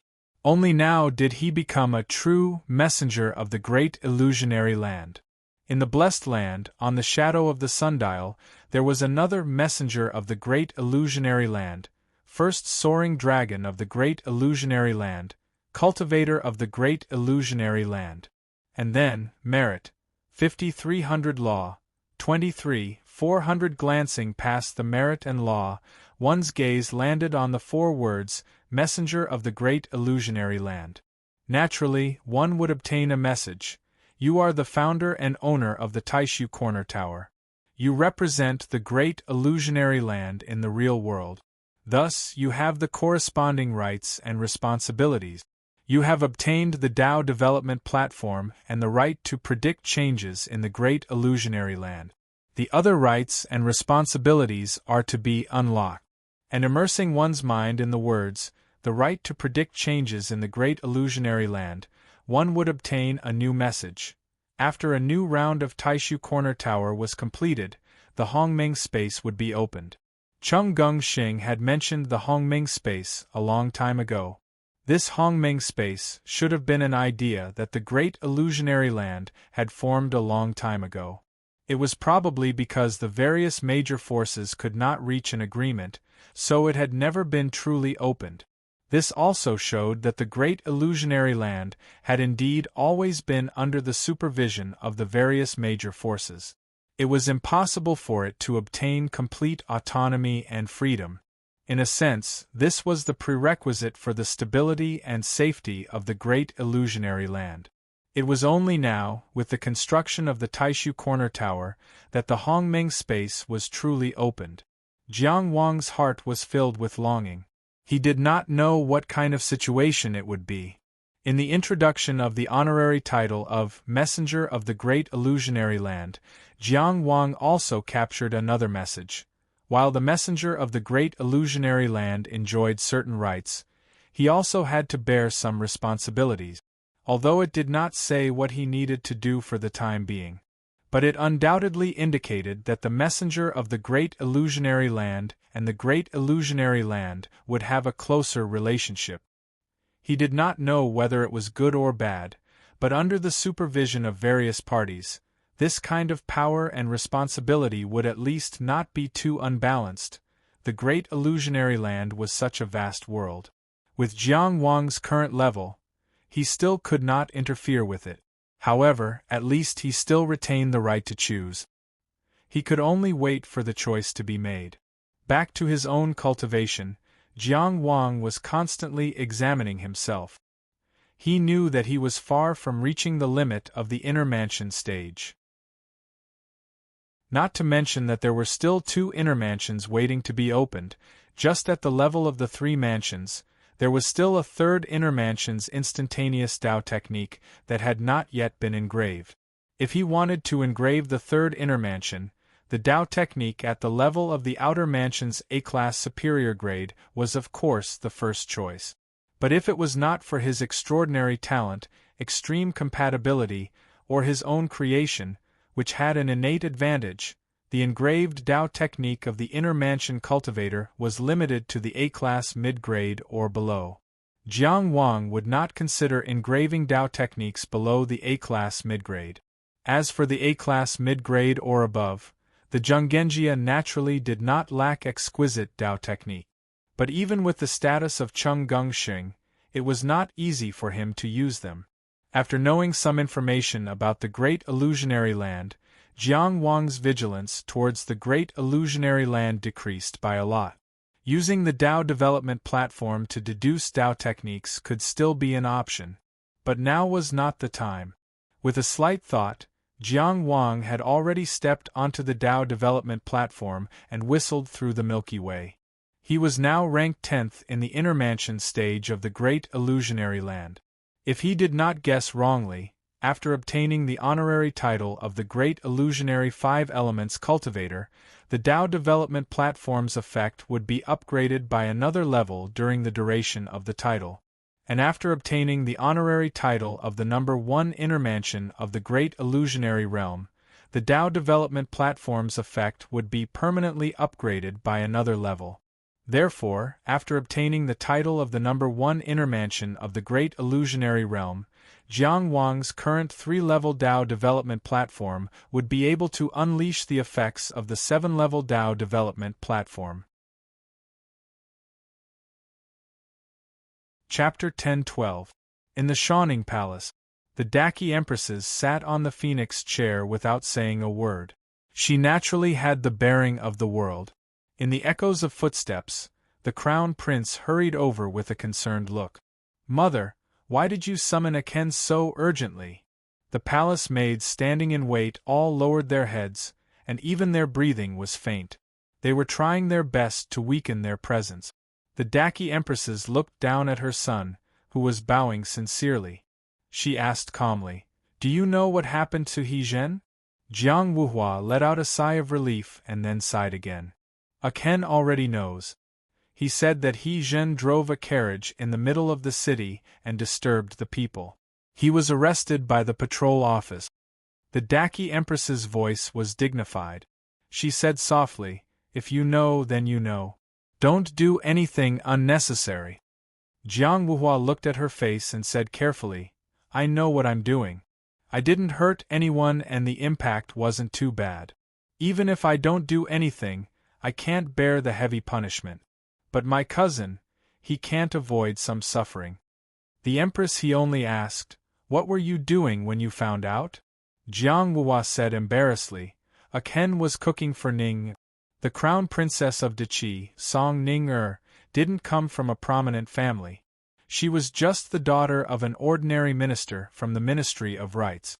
This was the marriage arranged by the Empress he. Jiang Wuhua and the Crown Princess had always had a good relationship. The Empress he said, "You should cook well." Jiang Wuhua said, "It's not a big deal. It's just a matter of greeting." "You've greeted them today. What about tomorrow?" The Empress he frowned slightly. She was already angry. If the imperial uncle's family really knows what they're doing, they won't do such a thing. Your uncle is arrogant but incompetent, and your cousin is ignorant. Every time you greet them, you're giving them a bit of courage. Again and again, he went around. There will be a day when you can't take it anymore, and neither can I. Jiang Wuhua lowered his head. Aken knows. Empress, he raised her hand and said, Go back. Your uncle has come to the palace to pester me several times. I have already rejected him for you. Jiang Wuhua bowed respectfully. Before he left, he paused and said, It's not that I don't know how powerful it is. I'm just afraid that mother will be sad. Wuhua, a mother's heart can only be hurt by her own child. You can sit back and relax, and your mother will be immune to poison. If you... She didn't continue. It was only at this moment that her voice revealed some emotion. However, she quickly regained her noble and graceful demeanor. You may leave. Aken, please excuse me. Jiang Wuhua didn't show any emotion. He bowed respectfully again and left. Among all the children of Emperor Qi, no matter how one looked at it, he was not the most outstanding one. He was also not the most favored one by Emperor Qi. However, he was definitely the most infallible one. In the matching battles in the Great Illusionary Land, the higher the ranking, the more difficult it was. There was no weakling among those who could fight until now. Moreover, those who could fight their way into the top 10 of the Inner Mansion realm had at least the honor of being a Six Directions cultivator when they were in the Soaring Dragon realm. After knowing the benefits of the honor, it was even more impossible for them not to fight for it. However, Jiang Wang was still steadily rising. The series of bloody battles in the bewildering world made him very accustomed to this kind of sudden battle. Needless to say, if the deaths here were real deaths, his speed of climbing up the ranking would be faster. After 5 rounds of hearty battles, the lofty voice that they had been waiting for finally arrived. Promoted, ranked 5th in the Inner Mansion realm. Received the honor, Great Illusionary 5 Elements Cultivator. The first time you achieve this name, you will be rewarded with 1,000 merits and 1,000 technique. In the middle of every month, you will be rewarded with 100 merits and 100 technique. While maintaining this name, the effects of the Tao developing platform will increase by 1 level. The Great Illusionary Land was relatively stingy with its rewards for merits and technique. It even encouraged cultivators to spar more and put in a lot of effort to deduce secret technique. This was very normal. The Great Illusionary Land itself also grew through the collision of countless inspirations. For Jiang Wang, techniques were more difficult to obtain than merits. This was because he had obtained Zhuo Guanglia's blessed land from the very beginning. Every month, he would receive a fixed amount of merits. And in the matching battles on the Sword Discourse platform, he won more than he lost, so he would regularly receive a lot of merits. For other cultivators, this might not be the case. For example, some people with average talent but extremely good family backgrounds could easily take out a large number of merits and secret techniques to contribute to the Tao developing platform and receive a large amount of techniques. Relatively speaking, cultivators who had both talent for battle and creating Tao techniques were the ones who were most welcomed by the current rules of the Great Illusionary Land. In this world, they could be like fish in water. Jiang Wang's current accumulated effort was 6,300 points, and accumulated method was 24,400 points. To upgrade from the 3rd level to the 4th level of the Tao developing platform, he needed 100,000 merit points. But because he had inherited the Moon Key from Zhuo Guanglia, Jiang Wang only needed 30,000 merit points to unlock the 4th level of the Tao developing platform. He still needed 5,600 merit points. There was still a long way to go. The only way to obtain merit points was to obtain the honor and contribute secret techniques to the Tao developing platform. With Jiang Wang's current resources, it was very difficult to quickly unlock the 4th level of the Tao developing platform. He was not in a hurry to deduce the engraved Tao techniques to adapt to the third level of the great illusionary land. He still wanted to strive for the honor of being the #1 inner palace in the great illusionary land and increase the effects of the Tao developing platform by another level. If it was difficult, then he would retreat and strengthen himself first. But before that, there was still a problem. All in all, the honor reward of the great illusionary 5 elements cultivator did not disappoint, but it did not exceed his expectations. The great illusionary sex Suzafu specially reminded him that he hoped he could obtain the great illusionary 5 elements cultivator as soon as possible. Was it just a simple sentence of expectation? If it was just a reward of merit points, and a fixed enhancement effect of the Tao developing platform, why was he in a hurry? He did not know if it was because of Jiang Wang's thinking, or if the matter itself required a certain amount of time to react. Just as Jiang Wang was pondering this question, the high and remote's voice sounded again. The great illusionary emissary has achieved the honor of being a great illusionary 5 elements cultivator. Obtained the qualifications to enter the Hongming space. Hongming space? Wasn't it going to be open for a while? While he was still in doubt, the blessed land he was in had already quietly changed. Jiang Wang still did not know what a blessed land meant. He had fallen all the way from the true cave ruins to the 43rd ranked Jilung Mountain. Other than the decrease in merit points every month, he did not discover any other differences. All along, there had only been a small space, which was similar to the mirror world where his physical body had entered the red mirror. Only the Tao developing platform, the sword discussing platform, and the sundial's shadow could explain the difference. At this moment, other than these 3 things, a 4th thing had appeared.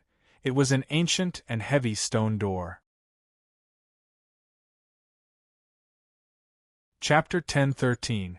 There were no patterns or words engraved on this stone door. There was only an ancient aura floating on the heavy texture. It appeared suddenly, but it seemed to have been there for a long time. It had been there silently for a long time. Jiang Wang reached out and pressed on the stone door. Other than the slightly cold stone texture, he did not feel anything special. His Tao essence swam on it, but there was no reaction. At this moment, the small blessed land space he was in was very similar to the mirror world where his physical body had entered the red makeup mirror. He could only see an inch of land. Everything outside was vast. However, the great void illusory realm was much safer than the red makeup mirror's mirror world. In the red makeup mirror's mirror world, Jiang Wang did not dare to take a step forward. The few adventures he had were all fraught with danger. However, he had never encountered any danger in the great void illusory realm. The premise of the joint supervision of all parties also ensured the safety of the great void illusory realm. Therefore, Jiang Wang gently pushed, and the stone door opened. Moreover, heaven and earth have yet to be opened. There is no distinction between clear and turbid. All things are chaotic. This is primordial. There was nothing. There was not even darkness. Because there was no light, there was no concept of darkness. Jiang Wang appeared in such an indescribable place. He could not sense anything in the world, nor could he sense his own existence. In such a muddle-headed state, the first thing that appeared was a voice. It was the high and remote's voice, Great Void Envoy, Great Void 6 Directions Cultivator, Dugu Wudi. You have entered the Hongmeng space. A world of voices in a state where he knew nothing and had nothing to gain. Jiang Wang's first reaction to this voice was not to understand its content. Instead, he subconsciously activated the voice of the 5 Immortals' dream command. Or rather, he activated the voice of the immortal code that lacked the existence of the spell. He wanted to feel and explore, vast, grand. That voice was clearly high and remote, as if it came from beyond the sky. However, when he used the voice of the 5 Immortals' dream command to sense this voice, it was as if he had rashly barged into a grand world. It was so wonderful, so magnificent, and could accommodate endless fantasies. The indifferent voice that had always been high and remote seemed to have uttered a curious syllable. This was Jiang Wang's last impression. He was completely unaware of what happened next. In a certain unknown place, the mountain peak hung upside down high in the sky, surrounded by clouds and mist. The escape light came and went, shuttling back and forth like lightning. From time to time, a white crane would pass by, completely unfazed by the cultivators rushing to and fro, leisurely and contented. The crane's cry was long and drawn out, like the ringing of a bell. Su Zifu's sleeves fluttered as he stepped on the clouds. From time to time, gazes as vast as mountains and seas would descend from the inverted mountain peaks. Su Zifu did not resist and accepted the monitoring calmly. These gazes came from the supervisors of the various top forces.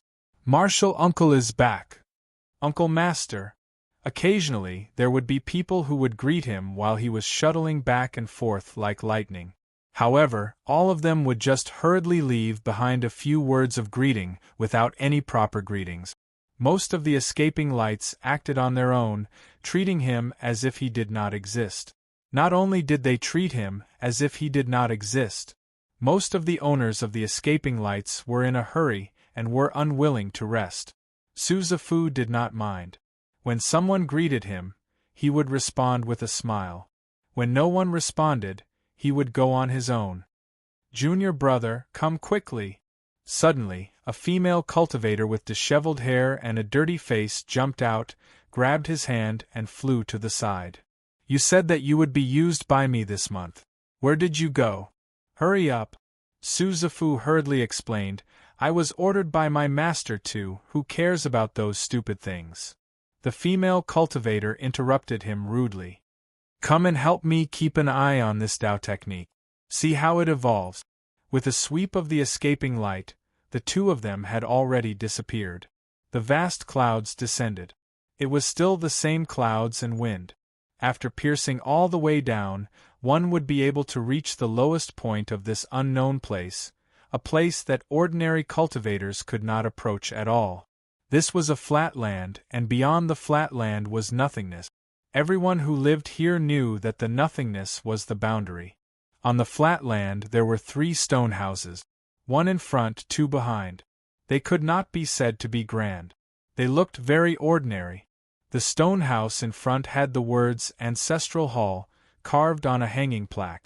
These words were very beautiful, but unfortunately, not many people could appreciate them. There was no one in the 3 stone houses. The only person on this flat land was sitting cross-legged at the edge of the flat land, facing the nothingness. However, this person did not look at the nothingness. Instead, his eyes were closed. This was a cultivator whose age could not be determined. Even his face could not be seen clearly. It was unknown how long he had been sitting there, or whether he was sitting there or not. He seemed to exist at any time, but also seemed to disappear at any time. Between the nothingness and reality, he uttered a voice with a question. Something very interesting had just happened. In that great cultivation spectacle, there was a young man who heard his voice. This was not something that could arouse people's curiosity. The voice that appeared in the great illusionary realm was a copy of his voice. Almost every cultivator who entered the great illusionary realm could hear his voice. However, this hearing was different. For a powerhouse at his level, his body moved and the Tao followed. Every word and action of his changed everything. Generally, when they appeared in front of others, they would restrain themselves. When they communicated with others, they would suppress their strength. Otherwise, unpredictable changes would occur. Suppressing oneself was to protect the main world and others. At the same time, it also isolated the possibility of others spying on one's Tao law. The great illusionary realm was such a great cultivation spectacle. His original consciousness wandered in it without hindrance. However, at that moment just now, there was a strange misunderstanding. The Hongming space was not completely open. First, it was evolving. The normal copy of his voice still happened normally. This should not have been any different. However, that young man had traced the origin of sound in a way from the ancient times. Simply speaking, he had briefly heard his voice, his true voice. From a certain perspective, he had listened to his Taoist principles. For example, the meaning of the word Tao could be understood at a glance. His voice could also be regarded as Tao sound to a certain extent. Of course, one of the reasons why the word Tao was hidden was that some Tao words were too powerful and could easily kill those who saw them. As a result, there were many cultivators and even more dead. Due to that young man's strength, he could not have heard much. This was the reason why he was surprised. Such a weak young man was actually able to grasp this strange misunderstanding and really take a step closer to the origin of his voice. Even if it was such an insignificant step, it was still an exploration that showed great talent. For some existences, this kind of thing could be considered an offense. It would not be too much to destroy it. However, for him, it did not matter. He only made a soft huh sound. Other than that, he did not have any other reaction. He neither helped nor interfered. Chapter 10:14. What's wrong with this person? I don't know. He's just lying here all of a sudden. This was a long street. There were many pavilions on both sides of the street, but they were all covered in a layer of clear light. They could not be seen clearly, and it did not look like they could enter. There were few pedestrians on the street. Most of them were walking by themselves. Only in the middle of the long street, there were 3 or 4 people gathered. There were both men and women, and they surrounded a person who had fallen to the ground. One of them probably felt bored and walked away without saying a word. The remaining 3 people continued to chat. Because height, short, fat, thin, beautiful, and ugly were not very reliable in the great illusionary land, they simply used A, B, and C as substitute. Jiaqi said, "This is the first time I've seen someone faint in the Hongming space." B muttered, "I don't think he fainted." C came over and asked, "Brother, what do you mean?" B smiled confidently, "A person who fainted should not talk in his sleep." A scratched his head. "I didn't hear him talking in his sleep?" He said indifferently, "His voice is very faint and very thin, like it has been woven into a thread and is drifting somewhere. If you feel it carefully, you can hear it. This person's study of the Tao of sound is very deep. He can use it so meticulously even when he's asleep." C silently felt for a while. He's indeed talking in his sleep. What do you mean by O and pay? It's just sleep talking, how can it be organized? A sighed, this person is really talented. He came to the Hongming space to sleep. He even slept on the street. C smiled, the sky is his blanket and the ground is his bed. Why not? Moreover, no one can do anything to him here. Not necessarily in reality. A said, if you have a vigilant spirit in the real world, he must be the same. Second analyzed methodically. This might be a unique cultivation method. A was still curious. Coming to the great illusionary land to practice Tao or discuss swords is a kind of cultivation. What is he cultivating in his sleep? I don't know about that. Second was obviously very knowledgeable. However, I heard that there was a secret technique in ancient times that allowed one to enter God through dreams. It's somewhat similar to this situation. Jiang Wang slowly woke up from his endless grogginess. He had a splitting headache. He only remembered that he had pushed open the stone door and entered the Hongming space. Then, he heard an exclamation of surprise. After that, it was a mess of chatter. What's wrong with this person? This might be a unique cultivation method. Zhang Xian muttered to himself. What the hell was going on? Wait, why are there people chatting? Jiang Wang opened his eyes completely and saw 3 heads, each occupying one side and bowing their heads to him. All 6 eyes were filled with curiosity. Resisting the urge to spit out a mouthful of true samadhi fire, Jiang Wang asked, "Brothers, what's going on?" A, B, and C looked at each other. After all, they had been observing and analyzing him. Now that he was awake, it was inevitable that they would feel a little embarrassed. In the end, A said, "We were all wandering around the Hongming space and happened to see you lying on the street practicing?" Hongming space. That exclamation of surprise was indeed them chatting, right? However, he seemed to have gained something. The benefits of entering the Hongming space? Jiang Wang pondered carefully, lying on the ground and forgetting for a moment. I'm practicing," he said perfunctorily and asked, "Brothers, how should I address you?" A, B, and C looked at each other. Obviously, they were not familiar with each other and had gathered together to watch the show. It was still A who spoke first. "It just so happens that we are fated to meet. Why don't we make friends and get to know each other? I am Jia Fugue." B was still very calm. "Shangguan." Jia Fugue, C, and Jiang Wang all looked at him, waiting for him to continue.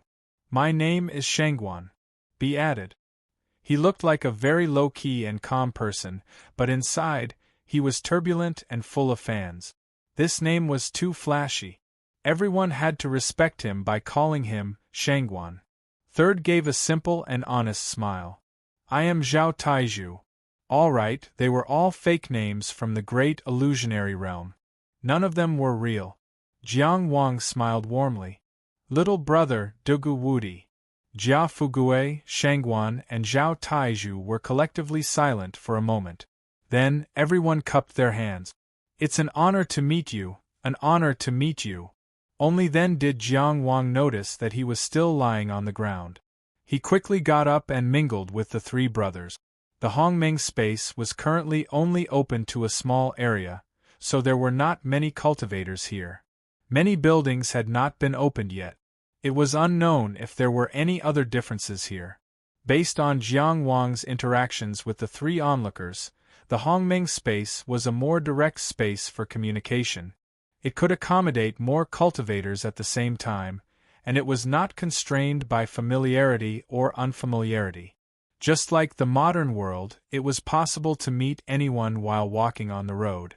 Perhaps the most important point was that the Hongming space did not consume energy. In comparison, the Xing River space that Jiang Wang and Cheng Gengxing occasionally used was more like the early transition of the Hongming space, or a more secretive space for communication. Jiang Wang was more inclined to the former. Because when the Hongming space was completely opened, the buildings on both sides of the street, such as inns, could undoubtedly easily replace the Xing River space. Of course, the Xing River space might also have new extensions later. His understanding of the great illusionary realm was still limited. Everything was uncertain. His interactions with Jia Fugue, Shangguan, and Zhao Taiju were lackluster. He believed that they also thought so. None of them revealed the truth. They were all there trying to get information out of each other. This was the right thing to do. In a place like the Hongming space where they did not know each other's background, it would be more suspicious if they did not hold back. However, this kind of interaction was also unavoidably tiring. Meaningless communication was an ability that many aristocrats needed to master. But for Jiang Wang, he was not willing to waste time. After chatting for a while, he took the lead to leave. "Brother Dugu, take care. Let's have a good chat next time." It was a pleasure to meet Brother Wudi. Everyone was very enthusiastic. However, as soon as Jiang Wang walked far away, the topic changed. "This kid really knows how to pretend." Jia Fugue spat. "Maybe he really has the ability." Shangguan seemed to be very objective and then said, "But the name Wudi?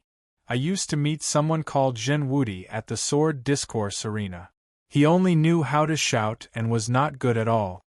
Zhao Taiju smiled foolishly at the side. His true identity was a disciple of the Jing Kingdom's famous Zhongshan family. He was also very clear that anyone who could enter the Hongming space at this time would not be weak. He believed that Jia Fugue, Shangguan, and even the already departed Dugawudi's real identity would not be too simple. But in this place, everyone put on a layer of disguise and completely threw away their usual demeanor. They were like ordinary people who could be seen everywhere on the streets and alleys, watching the fun. Gossiping behind people's backs was actually a very interesting experience. The more you lack something, the more you show it off. Zhao Taizhu added with a silly smile. Yes. Jia Fugue happily gossiped, perhaps because he rarely had such an opportunity. This guy surnamed Dugu is definitely weak. If we meet at the sword discourse arena one day, see how I teach him a lesson. Maybe he won't meet you, Shangguan said with a smile. Everyone laughed. At this time, Dugawudi, who had walked to the end of the long street, suddenly appeared in front of an ancient and heavy stone door. The handsome youth named Dugawudi gently pushed the door and stepped inside. The stone door closed and disappeared without a trace. On the entire street, everyone who noticed this scene suddenly turned their heads and looked over in unison. F***CK. The door to the blessed land. Someone couldn't help but curse. The three onlookers looked at each other in dismay. Jia Fugue blinked his eyes. Isn't this kind of person only focused on the blessed land? He actually came to the Hongmeng space to stroll around? Zhao Taizhu shrunk his neck. This person might really be invincible. Shangguan was still able to maintain a calm expression. Brother Fugue, it seems that he really won't meet you. Chapter 10-15. Jiang Mohan didn't know what kind of sensation he had caused. He still hadn't figured out the meaning of the Blessed Land. After a brief understanding of the Hongmeng space, he didn't plan to stay any longer. Because the current Hongmeng space only had the meaning of communication. For him, it was equivalent to having no meaning. Cultivation was the most important thing. Leaving through the door of the Blessed Land was a subconscious choice. It was the same when he came to the Hongmeng space. He thought everyone entered and exited through the stone door. He didn't know what this meant.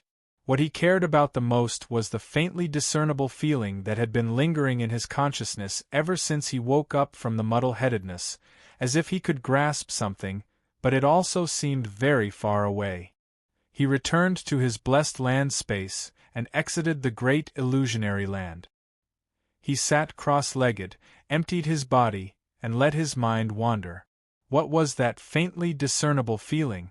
He was in a trance, floating. He knew that feeling was in a mysterious place, waiting for him to touch it, but he couldn't touch it. What was it? Where was it? He searched hard but couldn't find it. Impatience. Once the impatience arose, Jiang Wang immediately withdrew from the state of mind drifting.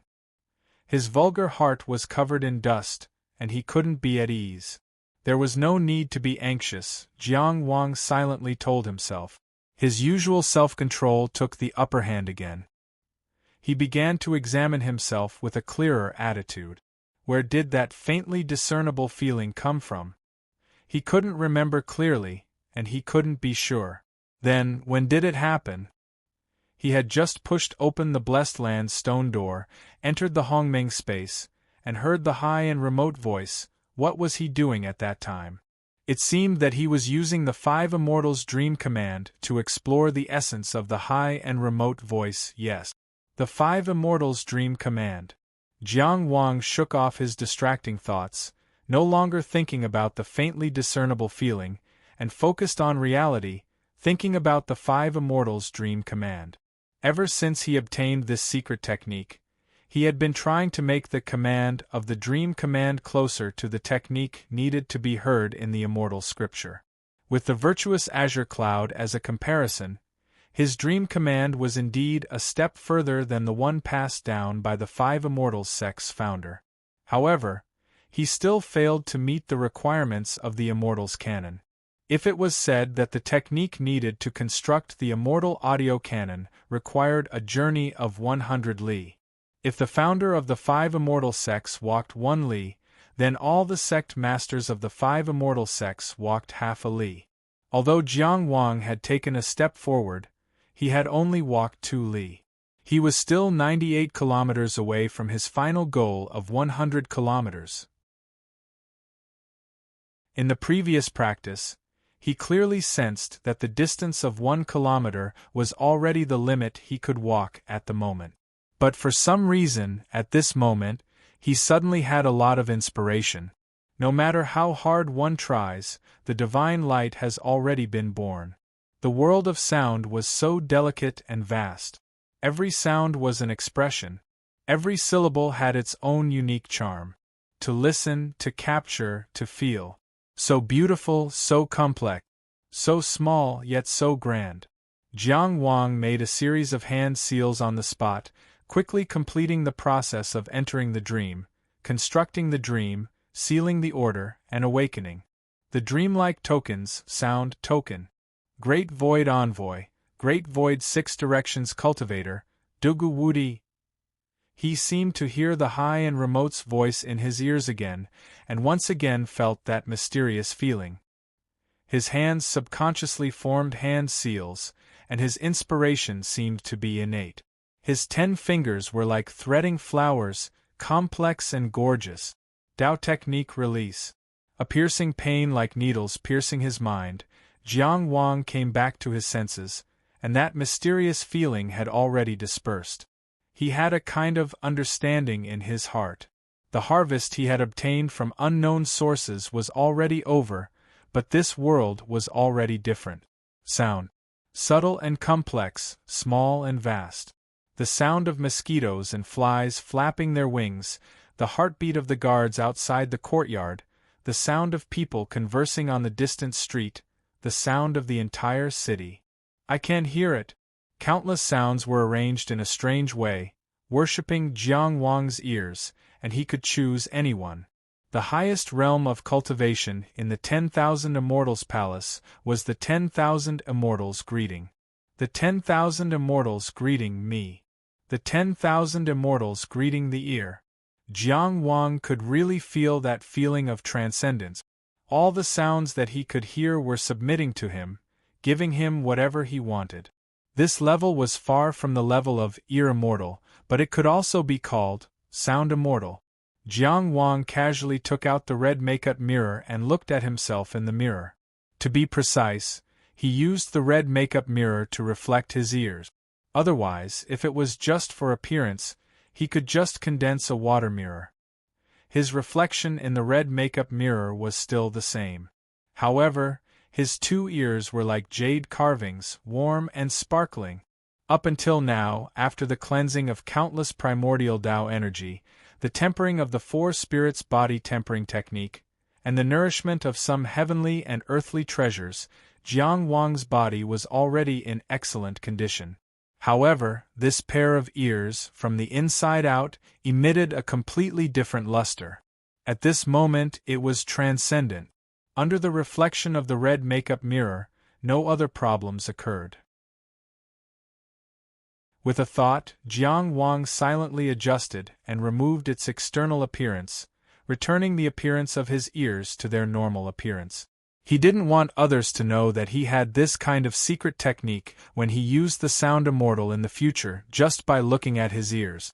It wasn't important whether it was beautiful or not, what was important was that it was low-key and practical. This Tao technique, that was between the 5 Immortals Dream Token and the Sound Immortal Canon, should be called the Sound Immortal. If it was purely to talk about the distance between it and the Sound Immortal Canon, it would be about 50 miles. The sudden increase in distance of 48 kilometers was all because of that wonderful light. However, it wasn't completely the 5 Immortals Dream Token or the Sound Immortal Canon, because there were many other inspirations integrated into it. This was a Tao technique. A Tao technique that completely accommodated the Tao technique system of the modern world. Jiang Wang was very sure of this. This Tao technique was difficult to determine its grade, because it didn't have any direct power, and it had an extremely strong growth potential. However, it definitely wouldn't be lower than mid-grade A. It couldn't be more outstanding to be used in the third inner residence. However, it might not succeed, because although it was a Tao technique, it also had some characteristics of the sound immortal canon. It was difficult to rely on the inner residence's engraving to instantly generate the dream token. However, if he didn't put in the effort to engrave it in the third inner residence, there was a possibility of instantaneous activation. Then the value of the sound immortal would be greatly reduced, because under that mysterious state, the inspiration would naturally activate the Tao technique. Looking at it now, it was undoubtedly too cumbersome and too complicated. It was very unsuitable to be used in battle, unless it was used a period of time in advance. However, it also had a time limit, and couldn't be used indefinitely. The current time it could last, Jiang Wang put away the red makeup mirror. Although his ears didn't change, he could clearly feel that the state of 10,000 voices come, I hear, had disappeared. The entire sound immortal state lasted for less than 20 breaths. Chapter 10:16. Jiang Wang estimated that no matter how familiar he was with the Tao technique, he could only compress it to 16 breaths of time at most. 16 breaths of preparation was only exchanged for 19 to 20 breaths of time. The value of the immortal state in battle was directly reduced by more than half. Unless he could engrave it into the third inner mansion and use the power of the mansion to complete the instantaneous preparation. Only then could it return to its original value. Compared to the rotten wood mantra and the 8 notes burning the sea, the immortal state was much more complicated, and it was not only difficult. Jiang Wang originally planned to use the Tao development platform to deduce the engraving Tao technique in the third inner mansion, but now he had no other ideas. He understood the value of the immortal state the best. However, the Tao development platform could only be used to perfect and sublimate Tao techniques, but it could not solve the problem of engraving Tao techniques in the inner mansion. This part could only be faced by Jiang Wang himself. However, for Jiang Wang, since the Tao technique was established, then the most difficult part had been completed. Although the remaining engraving was complicated, there were still traces to follow, and he could improve and adapt bit by bit. He never lacked patience and effort. He couldn't count the number of times he had struggled out of a hopeless situation. The effort to see hope was actually not very difficult. Jiang Wang sat cross-legged in the slowly passing light of the sun and moon outside the window, constantly polishing Tao techniques and sharpening himself. Sharpening a sword in the box for 10 years should be called the frost of the world. On the Riverview platform, the world's powerful countries gathered, and the winds and clouds converged. The reason why the Yellow River meeting had such a wide influence was not only because it gathered powerful forces that attracted the attention of the world, but also because it was also the time for the young Tianjiao to display their talent and the future of the countries. One had to know that the young Sun Yunji was once the first in the world. Since ancient times, the young Tianjiao had been the most eye-catching. Which young person did not want to stand at the top and look down on the world? Who did not yearn to be the first in the world? Every time the Yellow River meeting approached, the Riverview platform would become the place that attracted the most attention in the world. Countless people's attention was focused on here. The nobles met to outline the general trend of the world. Tianjiao gathered to compete for who was the champion. The surging winds and clouds made people yearn for it. The Yellow River gathering had always been divided into 3 stages. The inner mansion cultivators were in one round, and the outer mansion cultivators were in another round. The cultivators of divine descent had already broken through the limits of their lifespans. Normally speaking, they were already great figures and were no longer regarded as young people. Therefore, there was no god descent stage or above to determine the victor. However, it was not enough to include all of Tianjiao just to compete in the inner house and the outer house. Some people became gods at a young age. Wouldn't they be more talented than the inner mansion experts of the same age? Therefore, in addition to the inner house final round and the outer house final round, there was still a third round. It was an unrestricted finals for those under the age of 30. All cultivators under the age of 30, regardless of their cultivation base or nationality, could enter the arena. As the date of the Yellow River Conference drew near, Dechi's Political Affairs Hall began the final selection process. All kinds of news, big and small, were spread like wildfire through all kinds of people. Even on the streets of Lindsay, people began to discuss who their country should send to fight.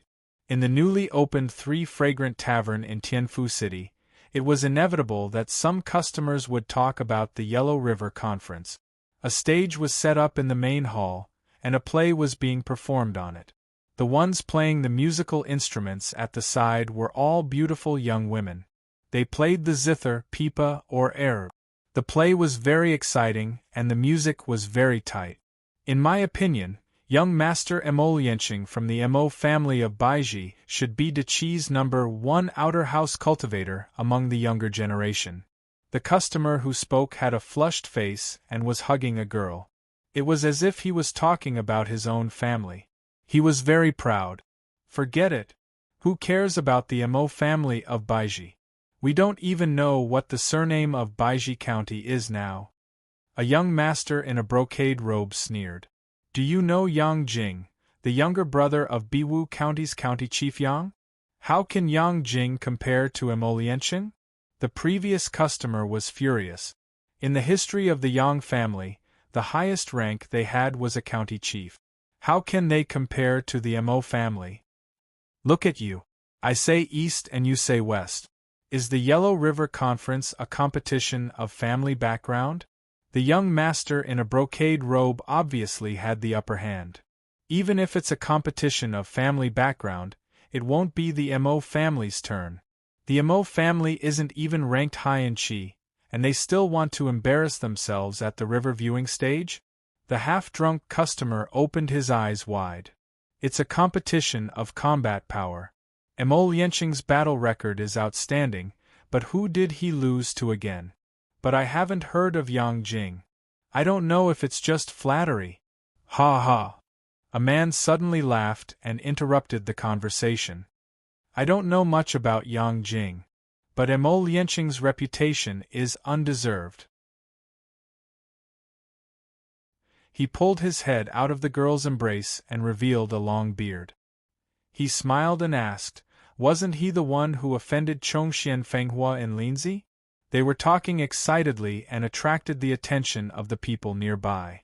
When they talked about the Yellow River Conference and discussed the strength of the heroes, the play on the stage became a bit boring. The beauty in the arms of the people lost her color. Who is Chongxian Fenghua? Someone asked in a low voice. TSK.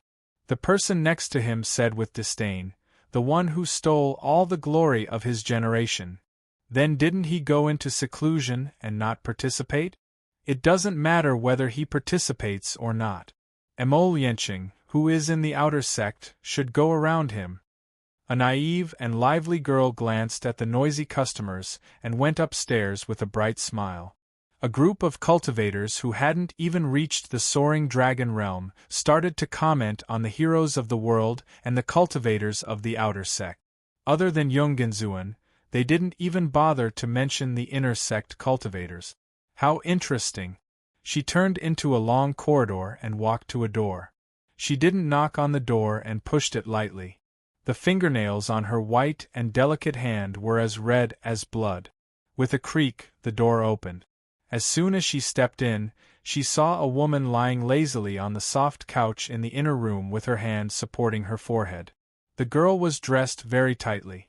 Only the sleeve of the hand supporting her forehead slipped, revealing half of her snow-white forearm. But for some reason, this fleeting snowy color seemed to cover his entire line of sight, lingering with endless charm that he couldn't get rid of. You're living a carefree life. The girl with the naive appearance and her voice were crisp and cute. The half-lying girl chuckled.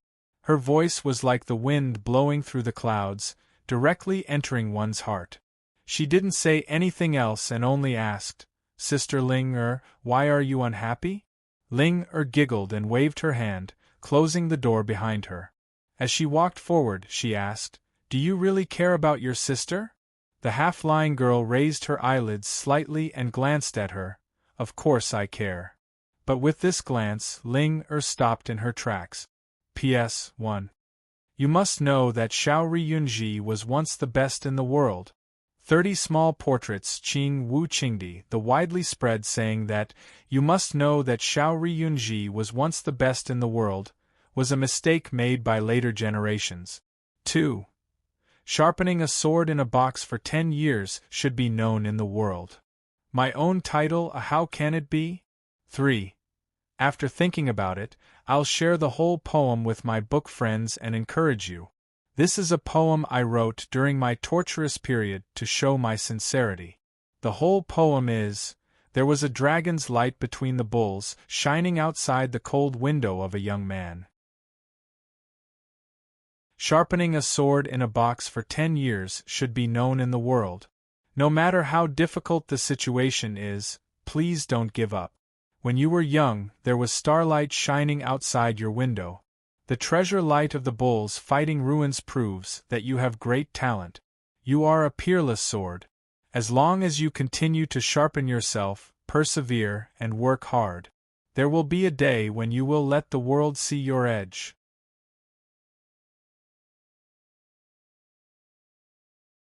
Chapter 10:17. The girl named Ling was only 3 steps away from the soft couch. This was a safe distance. It was also a dangerous boundary. Hee. Ling seemed to like to laugh. She smiled and said, "Sister Meiyu, you are so beautiful." Meiyu's slender index finger gently tapped her shiny black hair. She said lazily, "Sister, if you have something to say, just say it."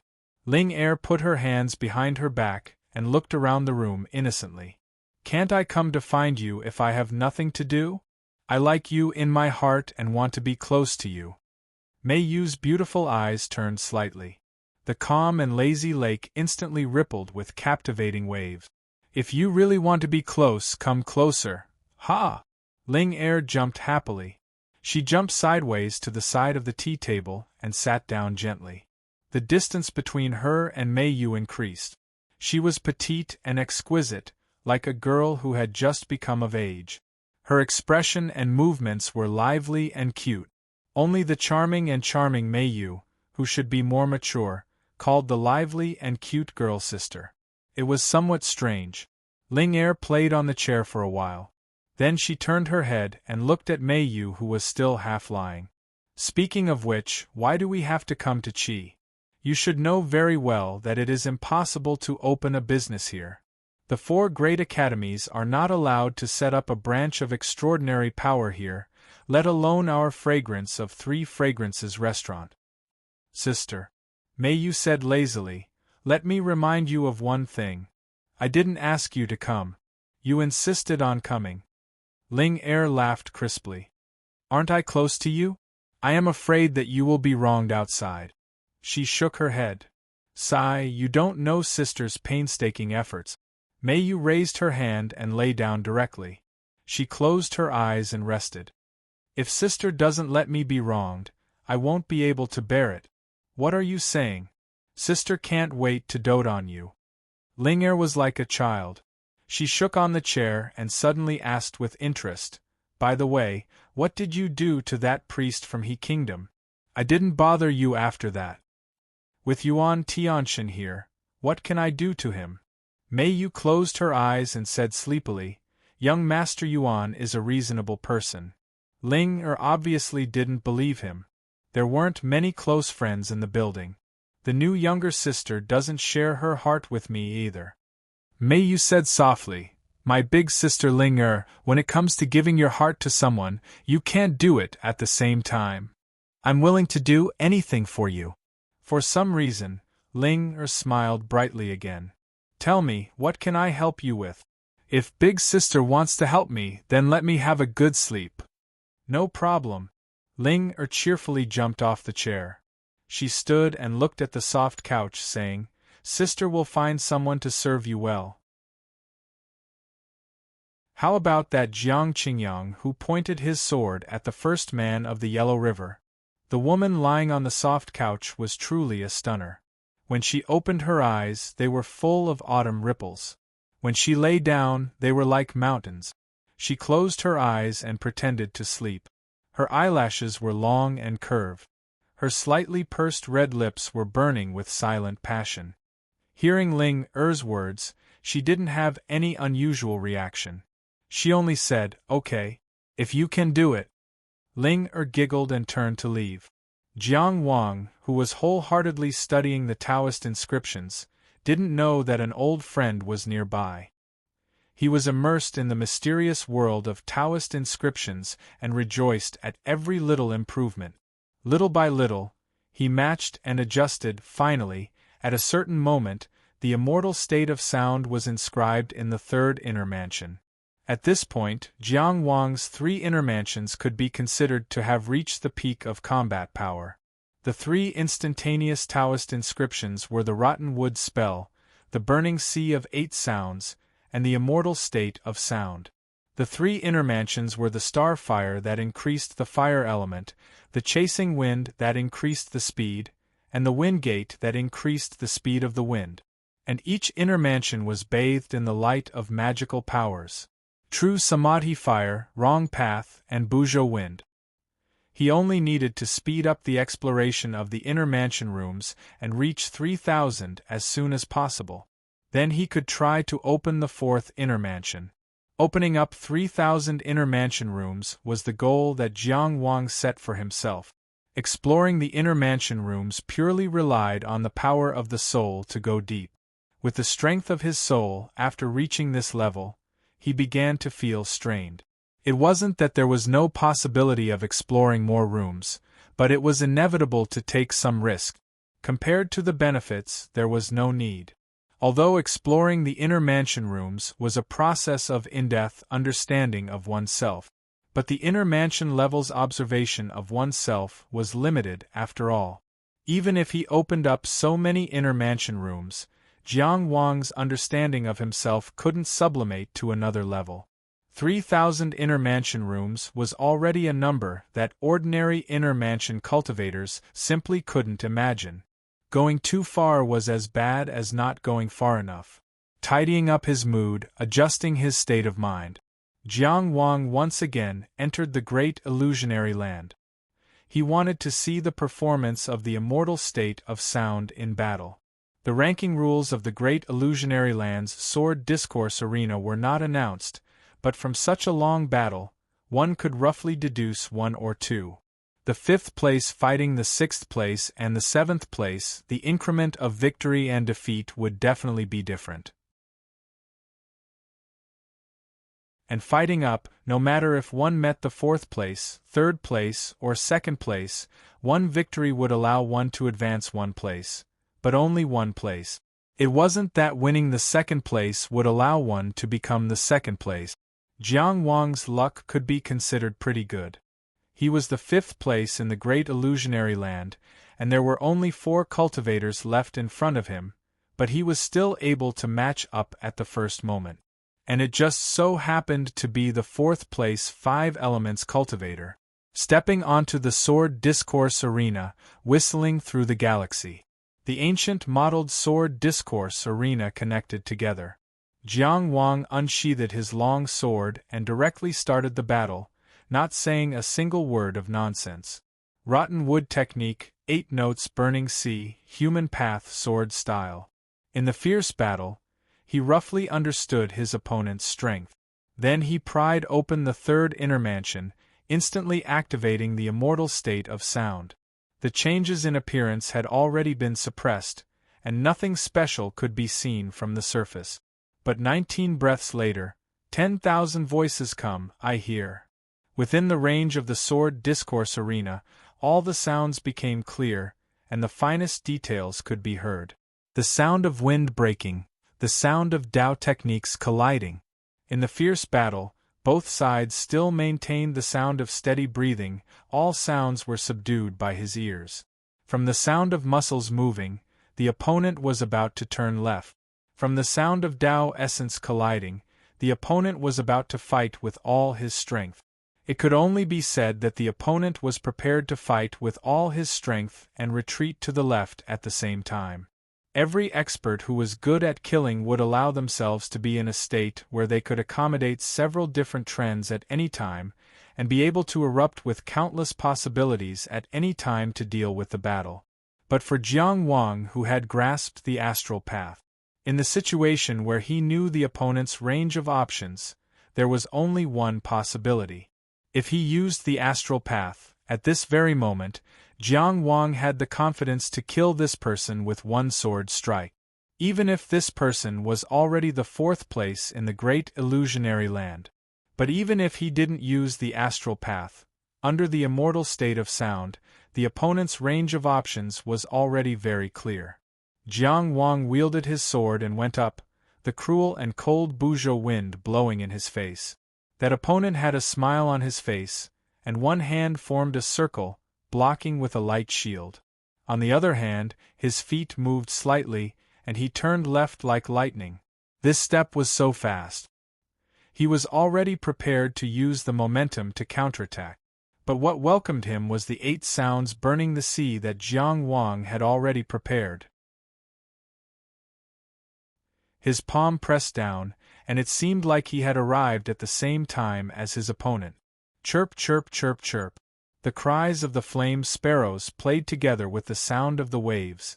At this moment, the Buzhou wind had just shattered that light shield, and the sea of fire and the sound waves swept past.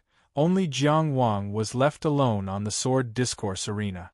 Announce the reader group number. Welcome everyone to come and chat, discuss the plot. Jixia Academy, 115-998-2294 Universal, VIP Verification Group, 327980714.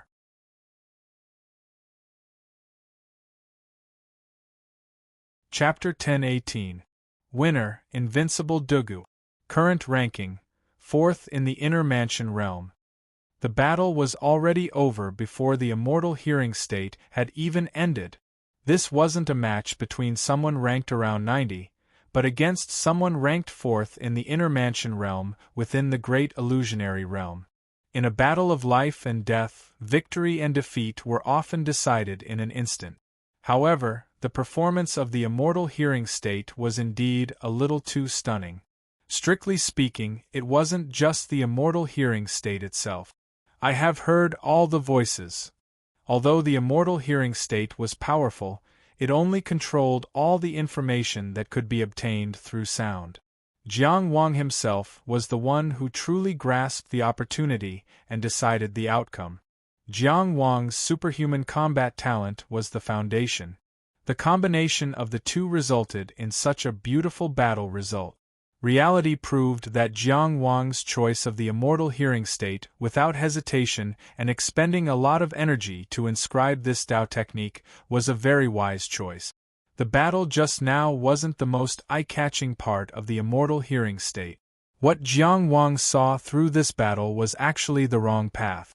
The greatest restriction of the wrong path divine ability was knowledge and vision. Knowledge was consciousness, and seeing was eye-knowledge. Discernment of reason, judgment of difficulties, and knowledge and vision. To a certain extent, it was also knowledge of oneself and seeing the enemy. The immortal hearing state could undoubtedly help to supplement the part of seeing the enemy. Thus, part of the restriction of the wrong path divine ability was removed. And this was the greatest value of this Tao technique at the moment. Jiang Wang couldn't help but think that if he could cultivate to the level of eye immortal, ear immortal, and nose immortal as depicted in the 10,000 immortals greeting the court painting, then wouldn't he be able to clearly understand the enemy in a single encounter? Seeing the enemy would no longer be a restriction. At that time, how terrifying would the wrong path be? This thought flashed through his mind. After all, it was too unrealistic. Even the immortal hearing state was still far from it. However, when he used the 8 notes burning the sea under the immortal hearing state, he felt some inconsistencies. The 8 notes burning the sea wasn't perfect. At least, it wasn't enough when it came to killing sounds. The outcome of a matching battle didn't stay in Jiang Wang's mind for long. Only by standing firm could one climb high.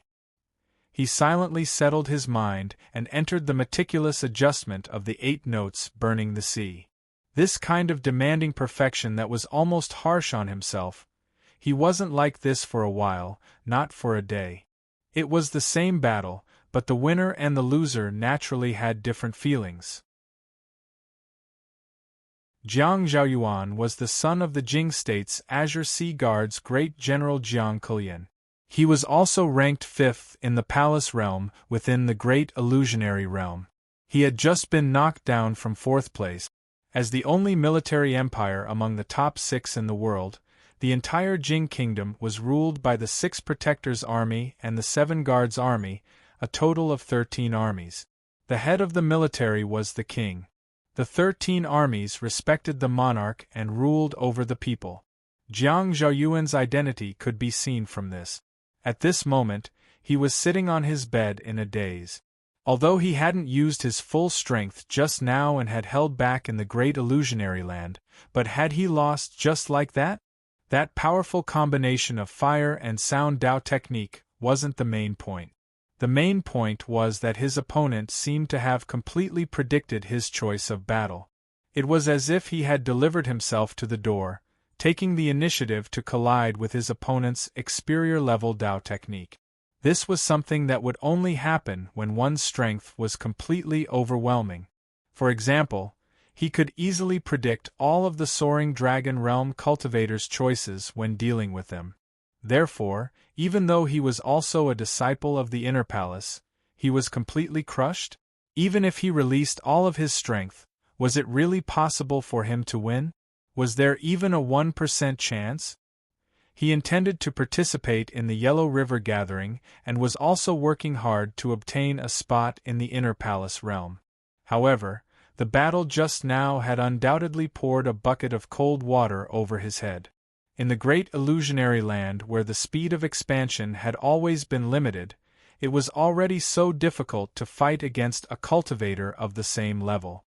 How could he hope to be number 1 in the real Tianjiao? Zhaoyuan. A gentle voice sounded from outside. I didn't see you at the Colored Lantern Festival 2 days ago. Why are you tired again? This voice couldn't be more familiar. It was his best friend, Zhongshan Weisun.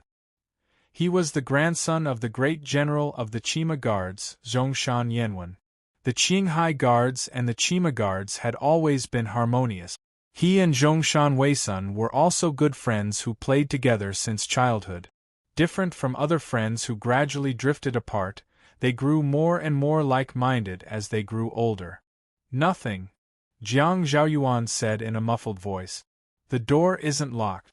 Come in. Creak. Zhongshan Weisun pushed the door open and entered. He was wearing luxurious clothes and white jade. He had a smile on his face and his manners were polite. In the military state of Jing, such a gentle and refined young master was very rare. Even Jiang Zhaoyuan himself was a burly man. He was used to being bare-chested and drinking large bowls of wine. Why is it boring again? Zhongshan Weisun said as he walked into the room. Going to the Yellow River Gathering and raising the flag for the Great Jing is what makes a man interesting. Jiang Zhaoyuan stood up and poured 2 bowls of wine. What's so good about the Colored Lantern Festival? It's not just what makes a man interesting. If Huang Shelley knows about this, she'll make trouble for you again. Zhongshan Weisun laughed and asked, Didn't we say that we'll see the results of the Yellow River Gathering when the time comes? Among the 7 guards of Jing, the bald great general of the Yellow Dragon Guards was surnamed Huang. Huang Shelley was his beloved daughter. She was quite fierce. She could use her fame to scare a man like Jiang Zhaoyuan. Jiang Zhaoyuan didn't respond to his previous sentence. He drank a bowl of wine and said in a muffled voice, You know the results, but I don't have a chance. Zhongshan Weisun naturally saw the outer building realm as something that was already in the bag. But he was a little surprised by Jiang Zhaoyuan's depression. This isn't like you. He asked, What happened? The two of them were close friends, so there was nothing to hide. Jiang Zhaoyuan briefly told him about the battle he had just experienced in the Great Illusionary Land. The key point was that the other party's combat ability had completely crushed him. Zhongshan Weisun frowned. He was clear about Jiang Zhaoyuan's strength. "Is it another Zhuo Guanglie?" he asked. "Can you tell which country he's from?" Jiang Zhaoyuan shook his head. "In the Great Illusionary Land, each one is better hidden than the other. How can I tell?" Zhongshan Weisun thought about the name Zhao Taizhu in the Great Illusionary Land. He couldn't disagree. "But," Jiang Zhaoyuan said again, "that person's name in the Great Illusionary Land was very arrogant. I think he's a flamboyant person." "Not necessarily," Zhongshan Weisun said. "The arrogant person in the Great Illusionary Land may be just the right person to keep a low profile in the real world. This way, he can hide his identity better, right? What did you say his name was?" Jiang Zhaoyuan said with lingering fear, "Dogawudi." "Dogawudi." Zhongshan Weisun turned pale with fright. That person was only in the Inner Mansion Realm? Being in the Inner Mansion Realm could take down the Blessed Land? How could it be? Even Zhuo Guanglie couldn't do it when he was in the Inner Mansion Realm. But Jiang Zhaoyuan didn't have to lie to him. There was actually such a Tianjiao in the world. Zhongshan Weisun only felt that the pride and arrogance that he had always been proud of had been crushed to the point that not even dregs remained. Noticing his friend's abnormal expression, Jiang Zhaoyuan asked, "Why, you know him too?" Zhongshan Weisun calmed his emotions with difficulty. "I can only say that that person may be more terrifying and stronger than what you feel and imagine."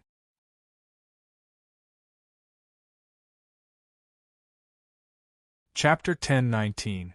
The Yellow River meeting affected the thoughts of countless people in the world. Not only Qin Chu but also Jing Mu. In a small courtyard in Xian City, Li Jianxiu pushed open the door and walked in alone. The famous peach branch in the Zhuang nation hung on his waist. His figure was bleak. He had failed.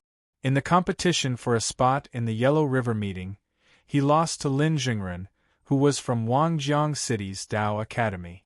The Zhuang nation had only risen to a new level through the country war last year. They needed time to digest the gains from the war. After all, they didn't have enough foundation. They couldn't produce a young and powerful cultivator who could compete with Tianjiao. They also didn't have the ability to participate in the unrestricted finals for those under 30 years old. Only those in the Inner Mansion Realm had a chance to show off. When Zhu Weiwa was still around, he naturally had no other choice. After Zhu Weiwa left the country, there was room for competition for this spot. Li Jianxiu had tried his best, but he still failed. There was nothing to be depressed about. Lin Jingren had always been stronger and more famous. He was also more valued by the emperor and enjoyed more resources. He had a good relationship with everyone. It could be said that he was the center of attention in the imperial court. In the battle, Lin Jingren's endless methods and trump cards that seemed to be endless made him accept his loss wholeheartedly. He used the peach branch to shock Xian City. However, Lin Jingren threw out one move after another, densely and endlessly, and actually wore down his Dao sword. His skills were inferior, so he deserved to lose. Victory and defeat were common, so he shouldn't worry about it. Back in Maplewood City's Dao Academy, the other party was the leader of Wangjiang City's Dao Academy. He was once someone who was on par with senior brother Zhu. Now that he lost, it seemed to be a matter of course. But he was still unwilling to accept it. But as for why he was unwilling, he couldn't say. He walked through the stone path of the small courtyard, stepped up the steps, walked into the quiet room, and closed the door. He sat cross-legged on the futon. At this moment, he moved his clenched fist in front of him and opened his hand. A green jade pendant was in his palm. This was Dong Shi's jade pendant. It was also the jade pendant left on Dong Shi's corpse. Minister Du Ruhui personally handed it to him. On the night of Dong Shi's death, he deliberately sent him away. When he returned to Xian City, he saw the dismembered corpse. That night, the conversation on the streets of Xian and City, it was only in hindsight that he realized that it was Dong Shi's last words. Only you know how to sacrifice. Sacrifice is a sacred quality. It is the foundation of greatness. If there comes a day when the entire Zhuang country falls into darkness, you are the fire seed that I keep for this land. Until today, he still didn't really understand these words. Now he was sitting here alone. He had hated Dong A for the sake of the innocent souls of the deceased in Maplewood City, and also for the fact that Dong A had brought him along without hiding anything from him. Why did she not hide anything from him?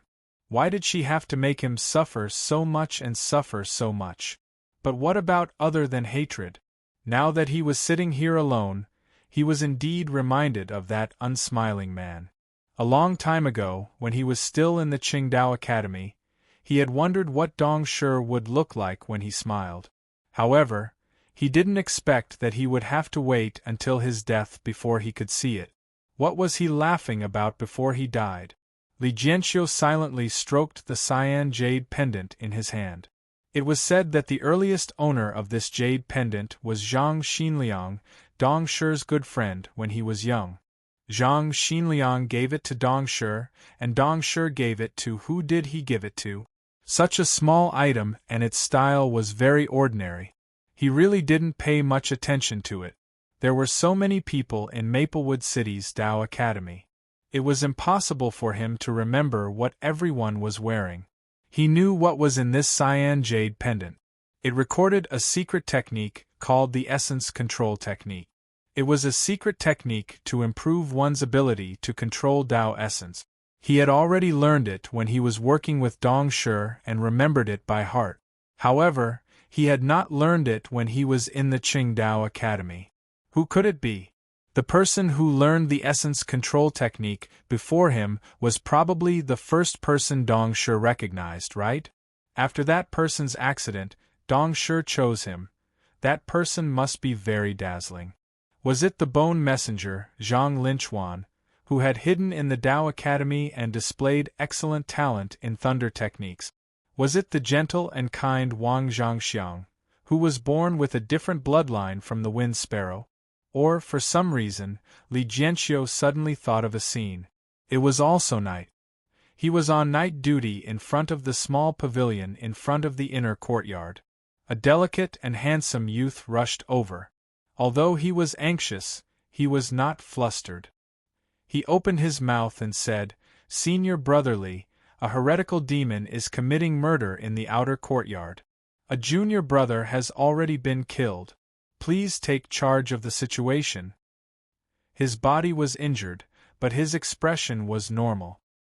He had narrowly escaped death, but he could still speak clearly and be neither servile nor overbearing. That might not be the first time he met that youth. Because they were both in the Qingdao Academy, there was always the possibility of them meeting. However, it was the first time he remembered that youth. The first thing Dong Shi did after he came out was to expel the corpse poison for that youth. At that time, he felt that Dong Shi treated this junior brother who had just entered the inner sect extraordinary. He was very extraordinary. Dong Shi had a straightforward personality and was serious in his dealings. It was rare for him to be so gentle. Junior brother must be very outstanding, right? At that time, he thought so. Later on, it was indeed so. Regardless of whether it was in the Three Cities Dao discussion or in the trip to Three Mountain City, that junior brother had performed very well. They could be considered friends. He, who was once a defeated dog and a lone traveler, found the feeling of a companion in that junior brother. Later on, he went to the County Dao Academy, and they dated at an even higher place. At that time, they both had their own dreams. He wanted to solve the problem of the fierce beasts forever. What was that junior brother's dream again? To be a high-ranking official, to be successful and famous, to stabilize a region, to let his sister have endless delicious food and new clothes? Later on, Maplewood City was gone. He also knew that his dream could not be established in the end. Could it be him? Such a thought suddenly flashed through Li Jianxiu's mind. He subconsciously clenched the green jade pendant and immersed his mind into it. The information belonging to the essence control technique slowly flowed into his mind. He was so familiar with every word. Dong Shi had once described it to him word by word. He felt them and chewed on the memories. Suddenly, a drop of blood jumped out in his mind. No, it was not just his mind. From the green jade pendant, a drop of blood really jumped out. A drop of bright red, plump blood. It directly crashed into Li Jianxiu's palm and crashed into Li Jianxiu's body. Pain. Intense pain. Li Jianxiu fell to the ground. He wanted to scream, but he couldn't make a sound. This drop of blood seemed to have endless power. It directly penetrated the 5 prefectures C and crashed into the first inner mansion. Li Jianxiu's first inner mansion was originally empty. This drop of blood fell in, drip. It was like the spring rain falling. It sank into the ground of the inner mansion and disappeared without a trace. No, it left a trace. When the spring rain fell, everything happened. Li Jianxiu's pain disappeared. He felt a great power being nurtured. There was a kind of vigorous vitality, a kind of courage to face death and come back to life. It was like the spring breeze blowing across the barren land, ushering in a new year. A jade-colored seed drilled out of the ground of the inner mansion. It was like being pregnant for 10 months and giving birth in one morning. It leaped high and hung on the dome of the inner mansion. The jade-colored light illuminated the inner mansion. Li Jianxiu was no longer in pain. The vigorous power continued to occur in his body, but he did not get up. He lay on the ground in a daze. It was only at this moment that he understood what this drop of blood meant. That green jade pendant was left behind by Zhang Xinliang. It had once left Zhang Xinliang's essence control technique to Dong A. And Dong A had also left his mark in it. This drop of blood was the essence blood of the inner mansion, the essence of the divine ability. It was a masterpiece that belonged to the endless divine ability. This drop of blood was born after Dong A's death.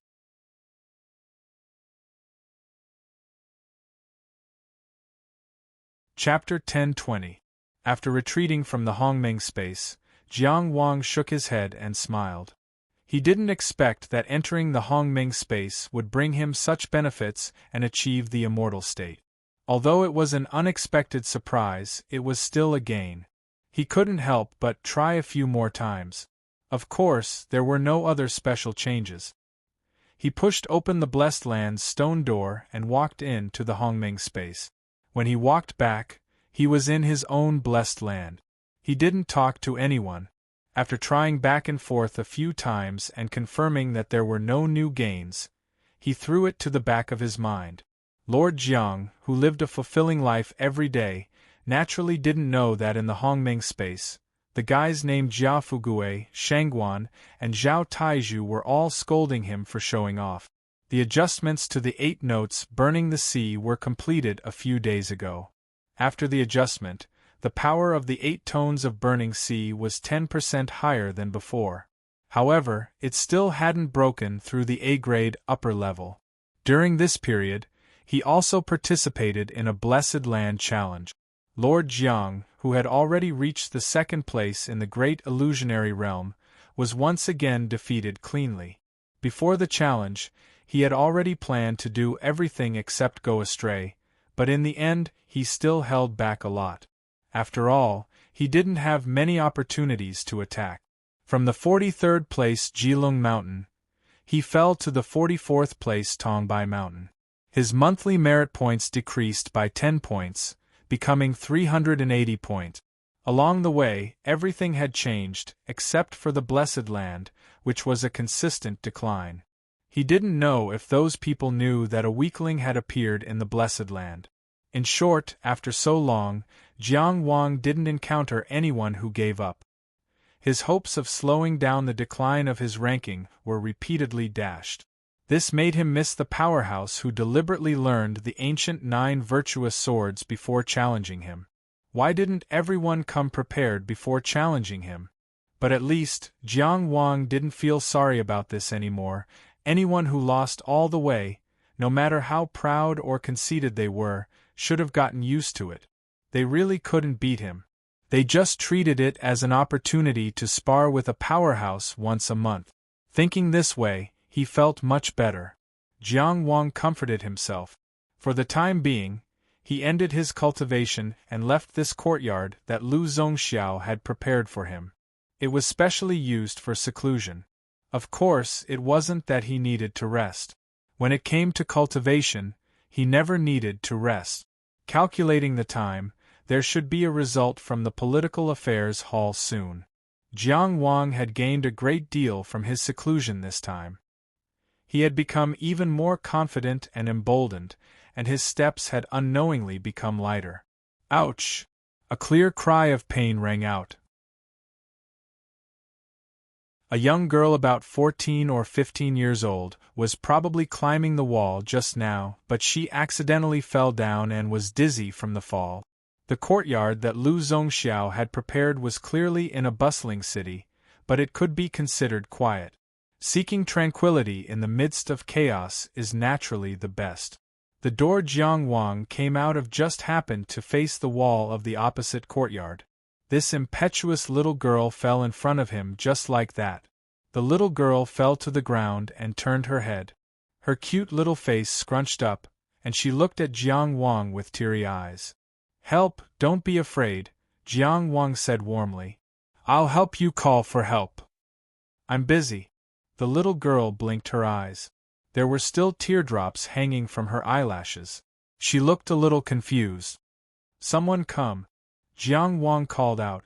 A guard appeared out of nowhere and rushed to Jiang Wang at top speed. He lowered his head and saluted. "Lord Jiang, what are your orders?" "Send this little girl to be treated," Jiang Wang ordered. "Put the cost on me." "As you command." The guard sent by Lu Zongxiao was very nimble. He turned around and picked up the little girl. Then, he ran out of the alley. Xiang Linger, the fifth-ranked heavenly fragrance of the Grand Three Fragrances Pavilion, was still a little stunned. Why did things unfold like this? Could it be that I exposed my cultivation base? That's impossible. My concealment technique can't be seen through by cultivators outside the pavilion. She had prepared a whole set of methods to further contact him, but she didn't expect to be stuck at the first step. This Jiang guy actually asked a random person to send her off. Am I not cute enough? Am I not pitiful enough when I fell? Do they have any compassion?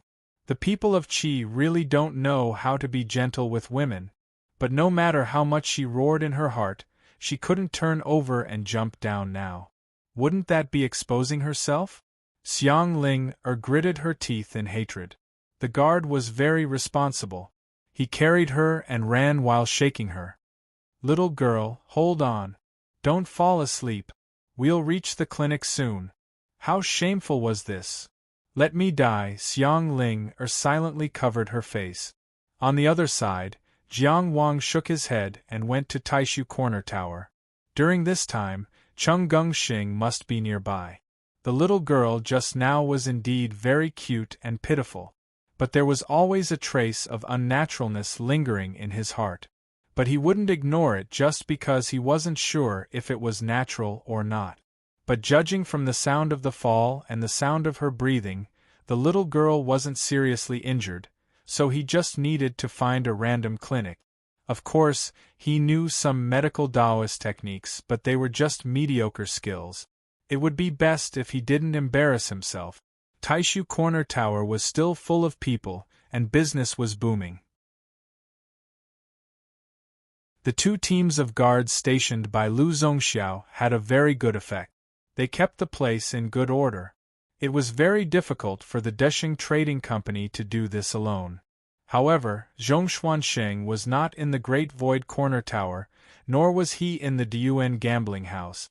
Instead, he was in a tea-house. He had built a new tea-house, and due to the popularity of Tianfu City, business was very good.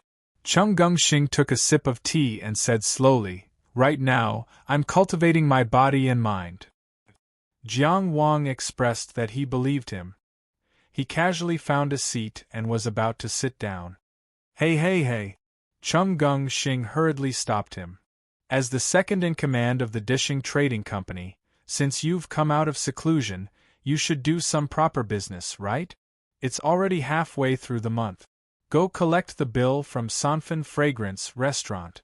Jiang Wang, speaking of which, it's already halfway through May. But wasn't Sanfen Fragrance Restaurant built not long ago? It's only been a few days. What kind of bill are you collecting? Go quickly. Chung Gung Xing urged.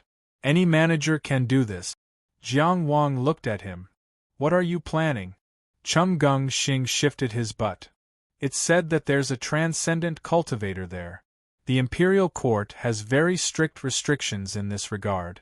It's not a problem to have a transcendent cultivator in this kind of cross-regional organization.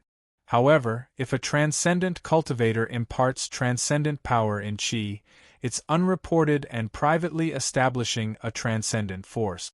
It'll be a serious blow. After all, I'm the one who brought in this business. Help me take a look and give a warning, so as to avoid future accidents. Jiang Wang was just about to ask why he didn't go himself. He looked up and saw 14th Prince. Okay. He didn't waste any more words and turned to leave the tea house.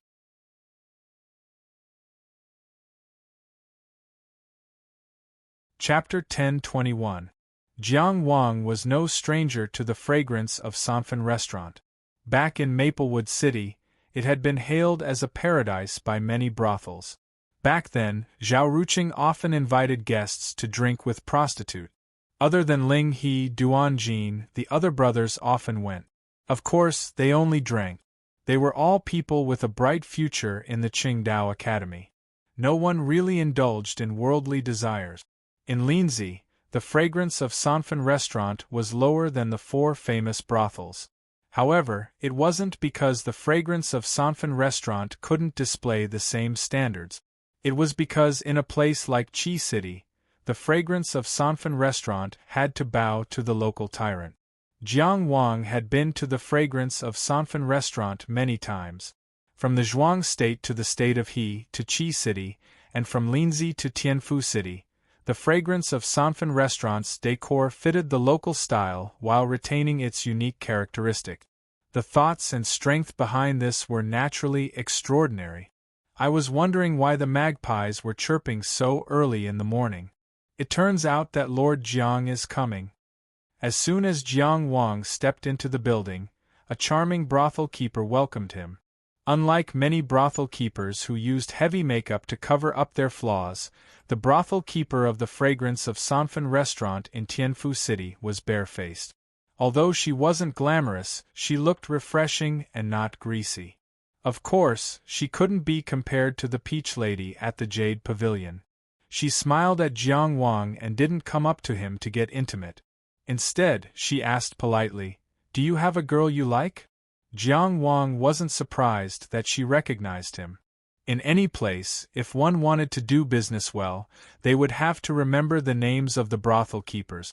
Memorizing the faces of the local leaders could only be considered a basic skill. The most eye-catching thing in Tianfu City now was, of course, the Taishu Corner Tower. Even this branch of the fragrance of Sanfen Restaurant came because of it. And the owner of the Taishu Corner Tower was Jiang Wang. Now that Yung Genzuan was in Jixia Academy and Wang Yiwu was on death row, he was the most dazzling Tianjiao of the younger generation in Qi City. Combined with all this, as long as the higher-ups of the 3 fragrances house in Tianfu City had a brain, they wouldn't overlook him. "I'm not looking for a girl." Jiang Wang didn't waste any time and went straight to the point. "I heard that there's a master coming over from your headquarters?" The brothel keeper's eyes were a little guarded, but she still had a warm smile on her face. "It's just that the lord in the building is here to inspect, and also to deal with some problems that our branch can't solve." This explanation was reasonable and there was nothing illegal about it. Chong Xian Fat would have taken action long ago if he had found any violations. He wasn't going to get himself involved in other people's troubles just because of a small partnership. Jiang Wang said softly, "You know Qi's rules. The only thing I want to remind you is not to cause trouble for me and Cheng Gongxing. The higher-ups of your main building will patrol and leave as soon as they're done. Don't dawdle in Tianfu City. Do you understand what I'm saying?" Of course. The brothel keeper's attitude was very amiable. "We do business all over the world. The reason why we can do it for so long is because we abide by the rules. Don't worry." At the same time, these words inevitably hinted at the strength of the fragrant building. However, this wasn't important. Jiang Wang had only come to give a warning. Since his goal had been achieved, there was no need to stay any longer. He turned and left. "Okay, I won't disturb your business. As for collecting debts now, he really didn't have the nerve to do so." "Hey, Prince Jiang, please wait a moment," the brothel keeper suddenly said. Jiang Wang turned around with a questioning gaze. "Our boss wants to see you," the brothel keeper said. "No need." Jiang Wang flatly refused. The brothel keeper obviously didn't expect this answer and was a little surprised. "You might have misunderstood. It's not our branch's boss. It's Lord Tianxiang from the main building." In her opinion, the Tianxiang and Xinxiang in the main building were all stunning beauties. No man wouldn't be tempted. From the western region to the eastern region, there were countless men who spent money like it was water just for a chance meeting. The reason why Jiang Wang refused was because he didn't know who wanted to see him. However, for Jiang Wang, he didn't know any Tianxiang and didn't feel the need to deal with them. In Qi's Tianjiao, there was a person who wanted to go to the Riverview platform to display the flag of the country. What was he thinking by contacting a high-level member of a sect that spanned across countries? Did he dislike his foundation in Qi for being too stable and too trusted? Jiang Wang didn't want to appear too cold. He only smiled warmly. "It's mainly because I'm busy with mundane matters and can't have time to spare. Let's stop here for today." The brothel keeper was tactful and didn't force him. She said politely, "Please take care." Jiang Wang was about to leave when he suddenly remembered something. He stopped and asked, "By the way, the fragrant building has branches all over the world. Your intelligence is one of the best. Do you know the White Bones Path?" "The woman from the White Bones Path once lived in the Zhuang country's fragrant building." "You must be joking." The brothel keeper smiled. "We do business and abide by the rules. We never involve any sects or factions." Judging by her expression, she definitely knew what kind of organization the White Bones Path was. Jiang Wang didn't care about her explanation. He took out a Daoyuan stone and placed it in her hand. If you have news about the White Bones Path, go to Taishu Corner Tower and contact the people from the Dishing Trading Company. We will pay you according to the weight of the news. We won't mistreat you. This is the deposit." He didn't wait for her to say anything and left. It wasn't that he thought the fragrant building and the White Bones Path had anything to do with each other. It was just a convenient thing to do. There were still some remnants of the White Bones Path. In the past, they couldn't even take care of themselves. Now that they had some business, it was time to look for them. When he returned to the tea room, Cheng Gongxing still hadn't finished his pot of tea. So fast. He deliberately smiled. Jiang Wang ignored him. This fatty could only satisfy his cravings with words. He wouldn't have the chance to go to places like the fragrant building again. He only said, "I've delivered the warning. I think they're still sober. They probably won't do anything stupid." Cheng Gongxing wanted to make some more jokes, but his gaze swept over the statue-like 14th prince, and he calmed down. "It's best if they're sober. Speaking of which, it's really unlucky. The fragrant building used to be so honest, but after I started working with them, they started to change. There's probably a reason." Jiang Wang wasn't very willing to continue talking about the fragrant building. He changed the subject. "You rushed me to do something as soon as I came out of seclusion. I haven't had the time to ask you. Has the Yellow River gathering been decided? What problem could there be with the invitation from a rich dog? Although the final list hasn't been submitted to the Emperor yet, it's more or less been decided. Chung Gung-shing laughed gloatingly. He's not good at dealing with relationships, but he's still good at dealing with these kinds of things. Jiang Wang covered his face with his hands. I don't remember telling you about Yen Fu. The news of you and Yen Fu going to the Fufeng Ryu clan to bully people has long been spread. Chung Gung-shing sneered. You still want to hide it from me? Jiang Wang felt a headache coming on. He didn't say a single harsh word from beginning to end. How did it become a bully? Moreover, Yen Fu was indeed rich and powerful. Who could he rely on? This rumor might have something to do with Yu Yongqi, or it could be someone else. There were definitely many people in Linzi who wanted to ruin Yen Fu's marriage. However, Yu Huchang promised to take care of this matter. Once she appeared, any rumors would disappear, forget it. Let Yen Fu worry about it by himself. Jiang Wang changed the topic and asked, Who are those in the inner mansion stage? Chung Gung-shing was probably unhappy that Jiang Wang didn't reveal the secret of Yen Fu to him. His answer was cold and short. Yu Lei Zhanqian, Cui Ju.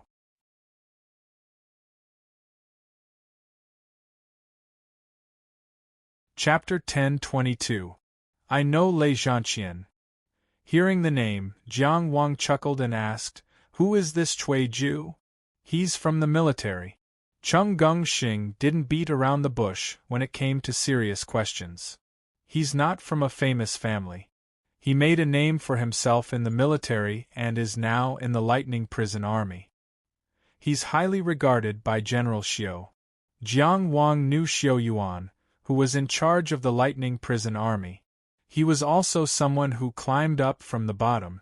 There was no other powerful person with the surname Xiu in the entire Qi. After him, the Xiu family came into existence. In terms of background, it was far from being comparable to the Zhonggenjia and the Li family. The most basic requirement for a top family was to have a hereditary title to ensure that the family's power wouldn't decline. Otherwise, no matter how powerful they would only shine for a short while. Once something happened, they would be gone. It was said that Imperial concubine Jing had been asking for a title for the Gao family because of this. Of course, as long as Xiu Yuan was alive, the Xiu family would be able to rise to the top of Qi. How does this person compare to Wang Yiwu? Jiang Wang asked. Chung Gung-shing smiled. Wang Yiwu is the number one in the military. From the wandering pulse to the heavenly cycle to the heavenly path, he defeated all the experts in the military. I guess there's no exception now. Wang Yiwu used to be the number one in Qi, but because of Jiang Wang's appearance, he was now limited to the military. Jiang Wang didn't smile. So, my only opponent is your cousin. This wasn't arrogance, it was confidence. Of the other two people who participated in the competition, one was a defeated opponent, and the other was the defeated opponent of another defeated opponent. He had no reason to feel guilty. Only Yonggenzuan's name was set, but it wasn't the last step yet. There was still a possibility of change, and it depended on the Emperor's thoughts. Chung Gung-shing stopped smiling. If His Majesty really summons him, I guess it will be like this. I'm so angry. Xiang Ling gritted her teeth when she returned to the building. You didn't care when I fell in front of you. When I went to the clinic, you came to the fragrance restaurant. Are you playing hide and seek with me? The more she thought about it, the angrier she became. She fiercely clawed at the air, causing a loud explosion. It was late at night, the fragrance restaurant was more lively. Mei Yu, who was sitting on the windowsill, glanced over. She was not surprised by the sound of Xiang Ling grabbing at the air, but she could not help but laugh at the black dog skin plaster on Xiang Ling's arm. In order to not expose herself, Xiang Ling had purposely made some bruises on her body. After being treated by the local clinic, It became what it was now. Oh, she was such a lovely little beauty, but she was stuck on by the dog skin plaster until she couldn't see any color. Apart from looking pitiful, she was also a little cute. How dare you laugh? Xiangling glared at him.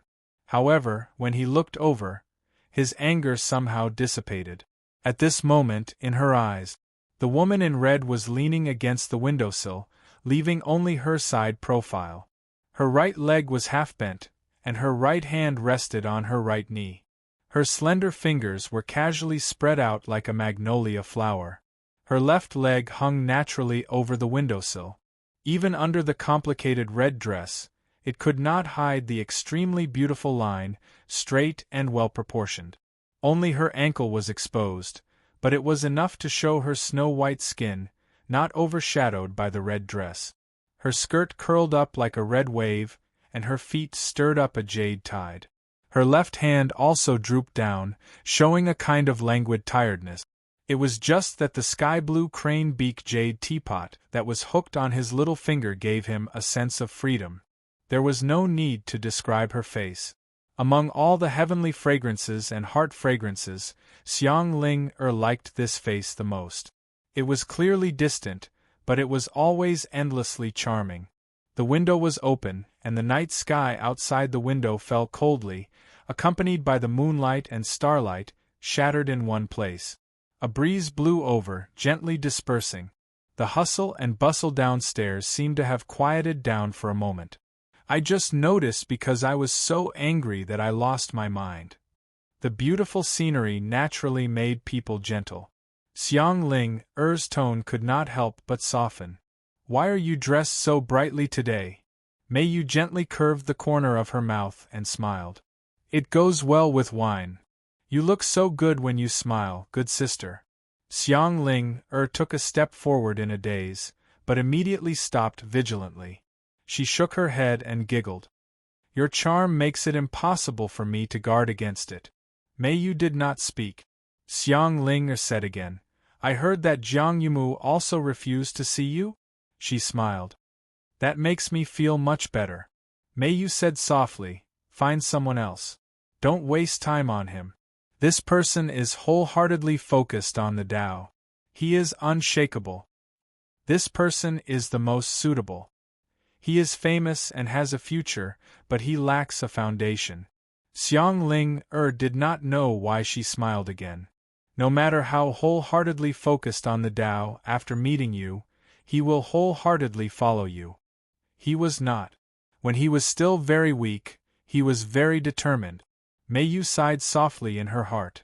She smiled and said, we have to find someone important in Qi as soon as possible to revitalize our sex situation in the eastern region. We should not fight with anyone here. That would be meaningless. The grand plan of fragrance of 3 fragrances to connect with the Tianxia branch had already begun. Mei relied on her outstanding performance in Buyao City and the state of Japan to become Tianxiang in a very short period of time. In Qi, fragrance of 3 fragrances could not operate without restraint. However, in some small countries in the eastern region, they could slightly overstep the rules. However, even if they wanted to develop in other small countries, they still needed to have someone in Qi. The overlord of the eastern region was not just a title. It had influence in all aspects. No matter how well fragrance of 3 fragrances developed in the world, once they offended the upper echelons of Qi, they would immediately disappear from the eastern region. On the other hand, it was precisely because they wanted to jump out of this, although they are rich, but not strong, although they are big, but unstable situation that made it difficult to deal with the strong, that fragrance of 3 fragrances welcomed this change. Mei's timing was perfect. My head hurts. Xiangling acted like a spoiled little girl. I'm too lazy to look for him anymore. I have to take him down. Mei had specially asked someone to invite Jiang Wang to meet her. She wanted to go through the motions and show that her attempt had failed. Of course, it was not that she did not want to have a face-to-face chat, even if her face was covered. She did not expect Jiang Wang to refuse to meet her. However, after thinking about it carefully, she felt that it was reasonable. He was like the young man who held his sword in front of her sister and asked her to take the netherworld candle. "It's up to you," she reminded her softly. "If you want to make a scene, I can't do anything about it. However, the fat man beside him is very smart. You have to be more careful when you interact with him in the future. I don't want to go back alone and have a hard time explaining to the sect master." Based on her understanding of Xiang Ling, if she insisted on stopping her, it would make her suspicious. If she generously gave in and only reminded her of the dangers, Xiang Ling should be able to understand after she calmed down. "Don't worry," Xiang Ling chuckled. "How can I bear to leave you, little sister?" Mei Yu did not say anything else. She only lifted the jade pot and drank a mouthful. Her swan-like neck glistened under the night sky. The beauty drinking alone on the windowsill was as beautiful as a painting. The hanging moon in the sky became a distant background. Xiang Ling was caught off guard and was stunned for a moment. She only thought in her heart, no wonder she was called Mei Yu. In front of her, even the moon lost its color.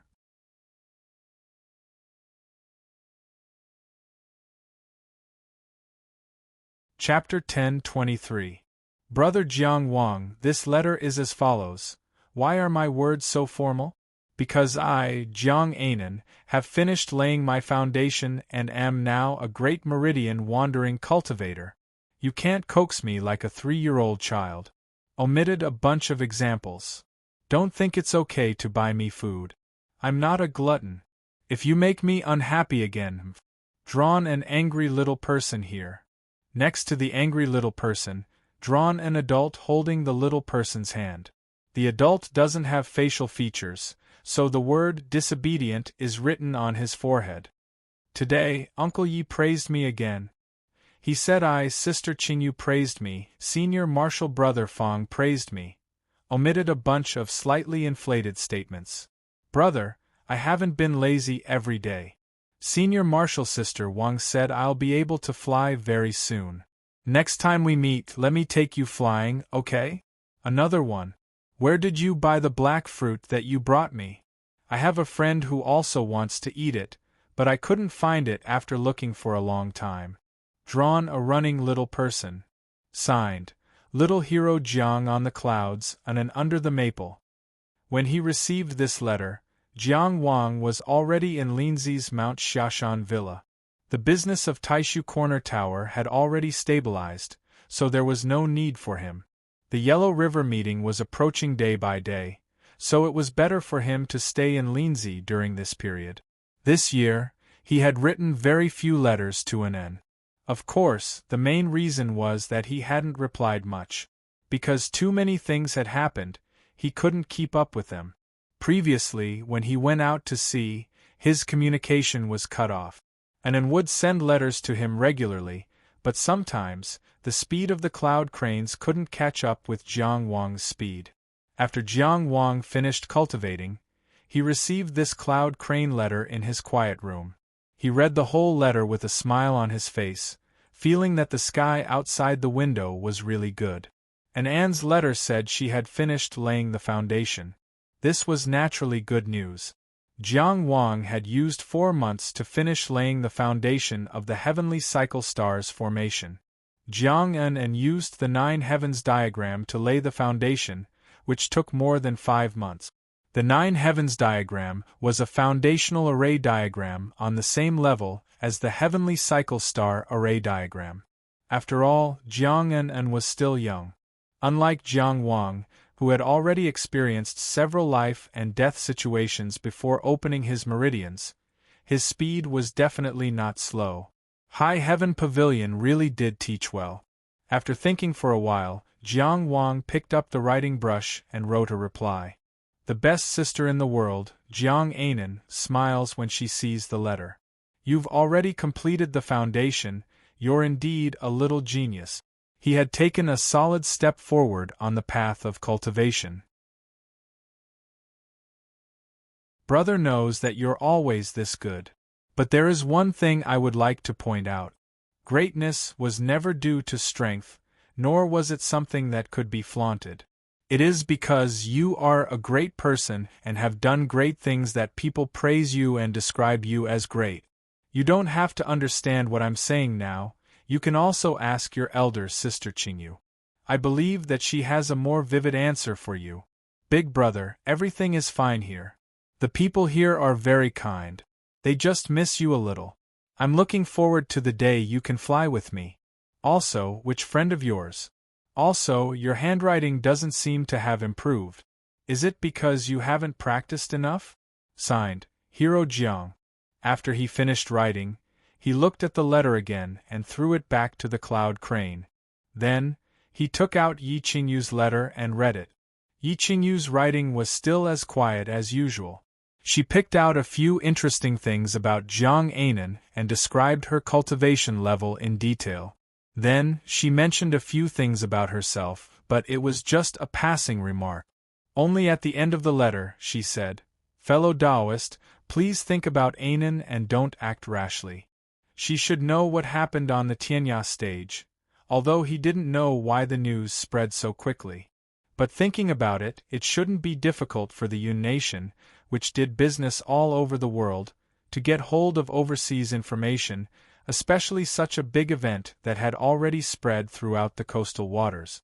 Jiang Wang thought for a while, picked up the brush again, and described the cause and effect of the battle on the Tianya stage in detail. Of course, he omitted the very dangerous parts and tried to describe the process as simple as possible. He also couldn't help but exaggerate the support and protection that Qi gave to him, describing the battle on the Tianya stage as a spring outing. Finally, he wrote, "I want to go to the Riverview stage and compete with the heroes of the world. If I am lucky enough to become famous, I will be able to establish a foundation in Qi. At that time, I will be able to bring Anan to my side and won't have to worry about anything else. I have been wandering for more than a year. I often miss my young sister and worry about her. I feel uneasy. I will do my best in this battle. Fellow Taoist, please take care of yourself." Just like how Yi Qingyu's letter had always been signed off as Qingyu on the cloud, Jiang Wang's reply letter was also signed off as Little Jiang under the maple leaf. He let go of Yun He and let him fly away. He stared blankly at the empty window for a while. It wasn't time for Mount Xia to be read all over, but an would probably like the brilliance of the afterglow. He should go and see all 7 of Linzi's scenic spots. As for the 8-tone tea, it wasn't convenient for little Anan to go to those places. He could think of a way to get the shop to send it over. There was also food, drink, and play. Jiang Wang came back to his senses and couldn't help but laugh again. Some people were happy while others were sad. Some people were smug while others were anxious. Cheng Gengsheng, who stayed in Tianfu City and colluded with the Desheng Trading Company's maritime business, was very annoyed. The reason was that the exclusive business of Taishu Corner Tower had a competitor. Of course, it wasn't in Qi. It was in the offshore island. There was also a great void messenger in the offshore island. It was said that he was a person named Hua Manlu. This person came from the Kanglan sect and could be said to be unknown. Even though he had joined the Sea Suppression Alliance, he didn't even have a seat. Hua Manlu was even more unknown than the Kanglan sect. Even before this, not many people in the Kanglan sect knew him. What he did after getting the Taishu Corner Tower formed an extremely sharp contrast with what Jiang Wang and Chongxian did. He built the Taishu Corner Tower on the Star Pearl Island where the Kanglan sect was located. This island was located at the southern end of Little Crescent Island, like the Star of the Moon, so it was named Star Pearl. Hua Manlu didn't charge any fees for this Taishu Corner Tower. He directly established a cooperation with the Sea Suppression Alliance and contributed the Taishu Corner Tower. Any cultivator could use Hai Sun to exchange for the qualification to enter the Taishu Corner Tower. In this way, more cultivators would go to the bewildering world to fight, and the cultivators who went to the bewildering world to fight could come to the Taishu Corner Tower to cultivate through Haisun. This formed a good cycle. Although the Star Pearl Island was far from Tianfu City, and using Haisun to exchange for the qualification to enter the Taishu Corner Tower wasn't as simple and direct as using money. In short, it didn't affect Jiang Wang and Chongshuan's business. But comparison was the most terrible thing. Now many people are scolding you. The shadow guard reported in a low voice. They say you have so much fat on your body that they can't even cut off all their money. They say you're a miser. These scoldings are quite creative, Chung Gungxing analyzed professionally, and then he flew into a rage. They don't know shit. If you want to earn Dao Origin Stones, don't you have to work hard? This is also a very good cycle. Only when the people are rich can the country be strong, and only when the country is strong can it protect the sea and border. How can people who only know how to spout nonsense understand my good intentions? After a while, he smacked his lips and said, "That's not right. Jiang Wang is the Taishu emissary. Why are they scolding me?" The shadow guard shrank back. They say Jiang Qingyang is loyal and righteous, and that his promises are worth 1,000 gold. He treats fame and fortune like dirt, so how can he be so stingy?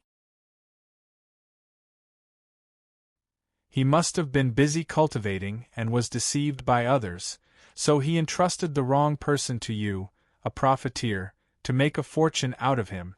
Chung Gungxing. Although he'd always felt that swearing wasn't a high-level way of scolding people, at this moment, he didn't know what else he could use to express his feelings.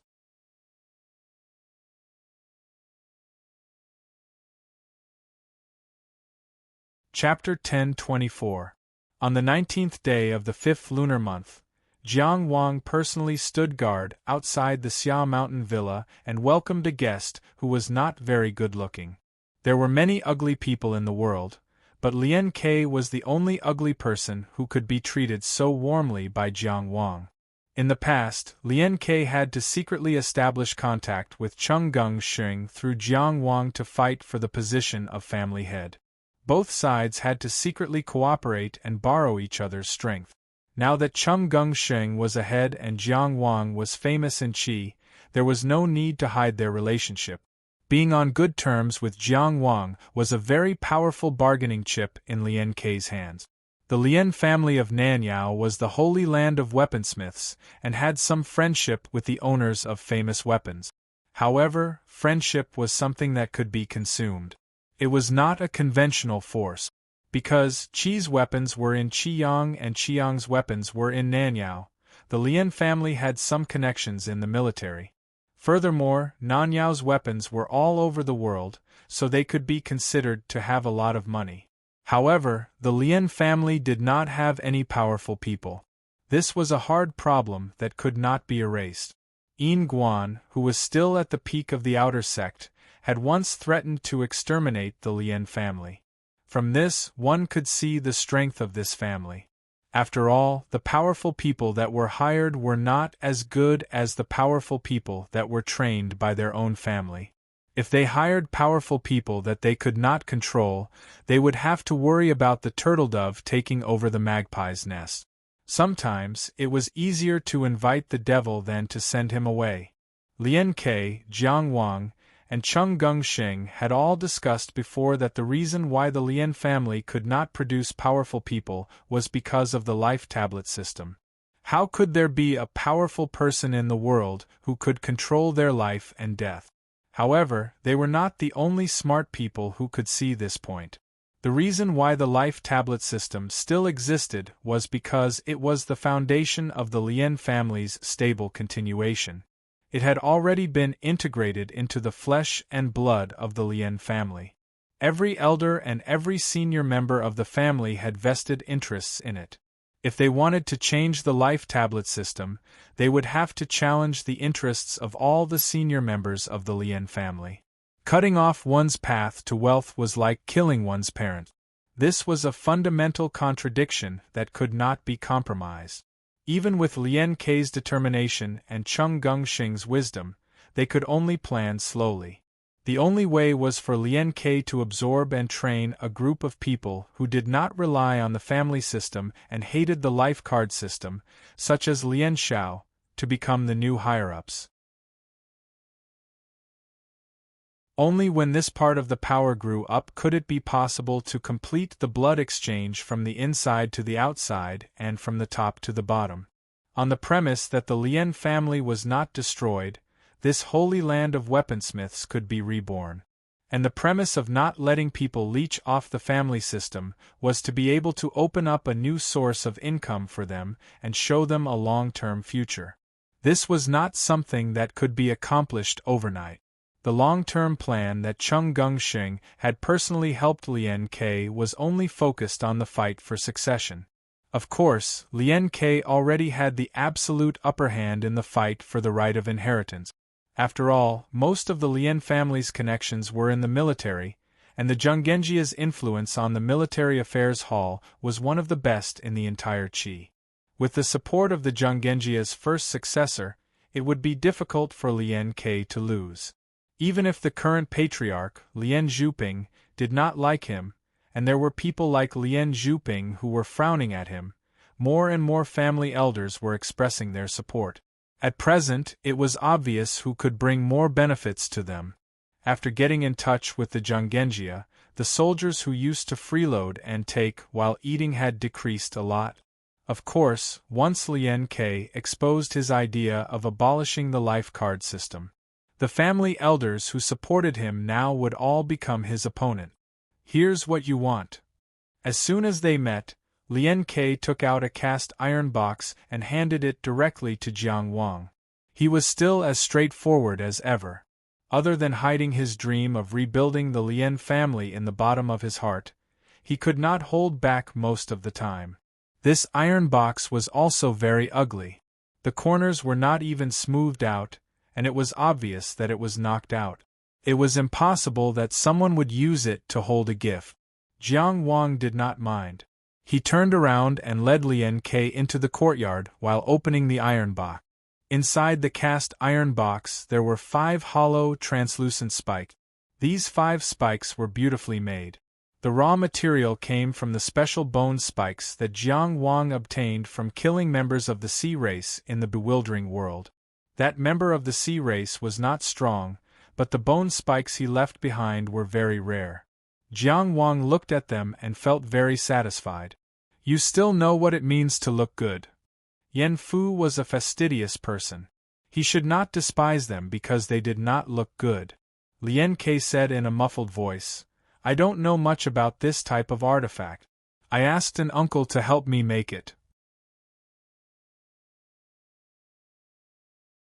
He explained, this set of 5 elements restriction alls will restrict fire elemental energy when it is injected with fire elemental energy and water elemental energy when it is injected with water elemental energy. It fully utilizes the characteristics of the raw material and can absorb all the elemental energy within a radius of 5 miles in one breath. Of course, there is an upper limit.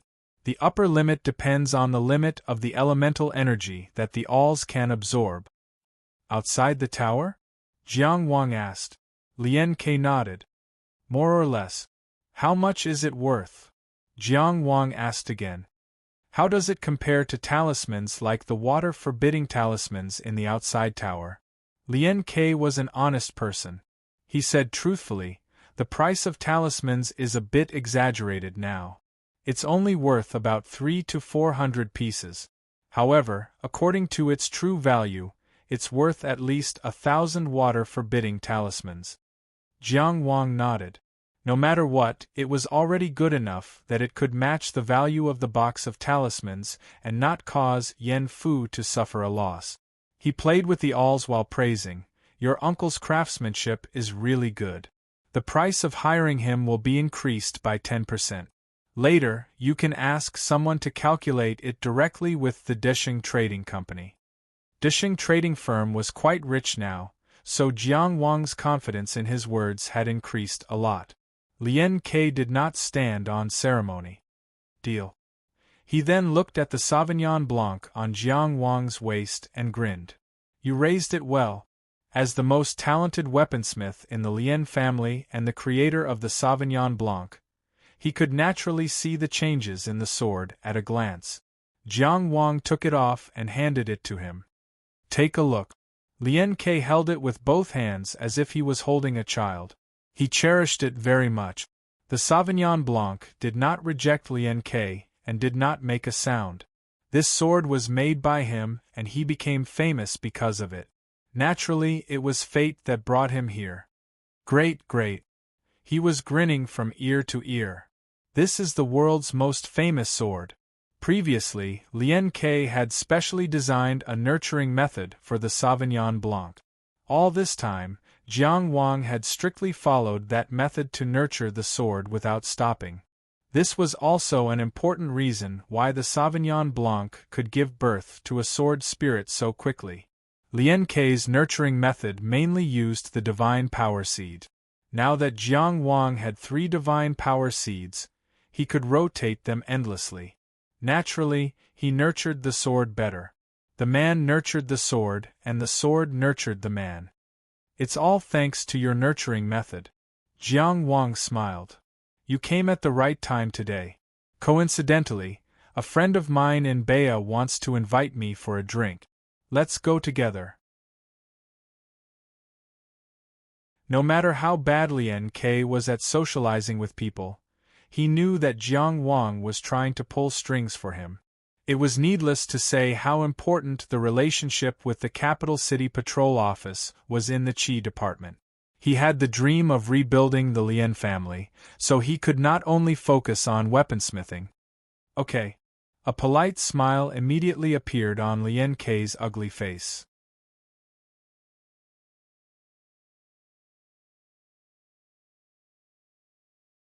Chapter 10:25.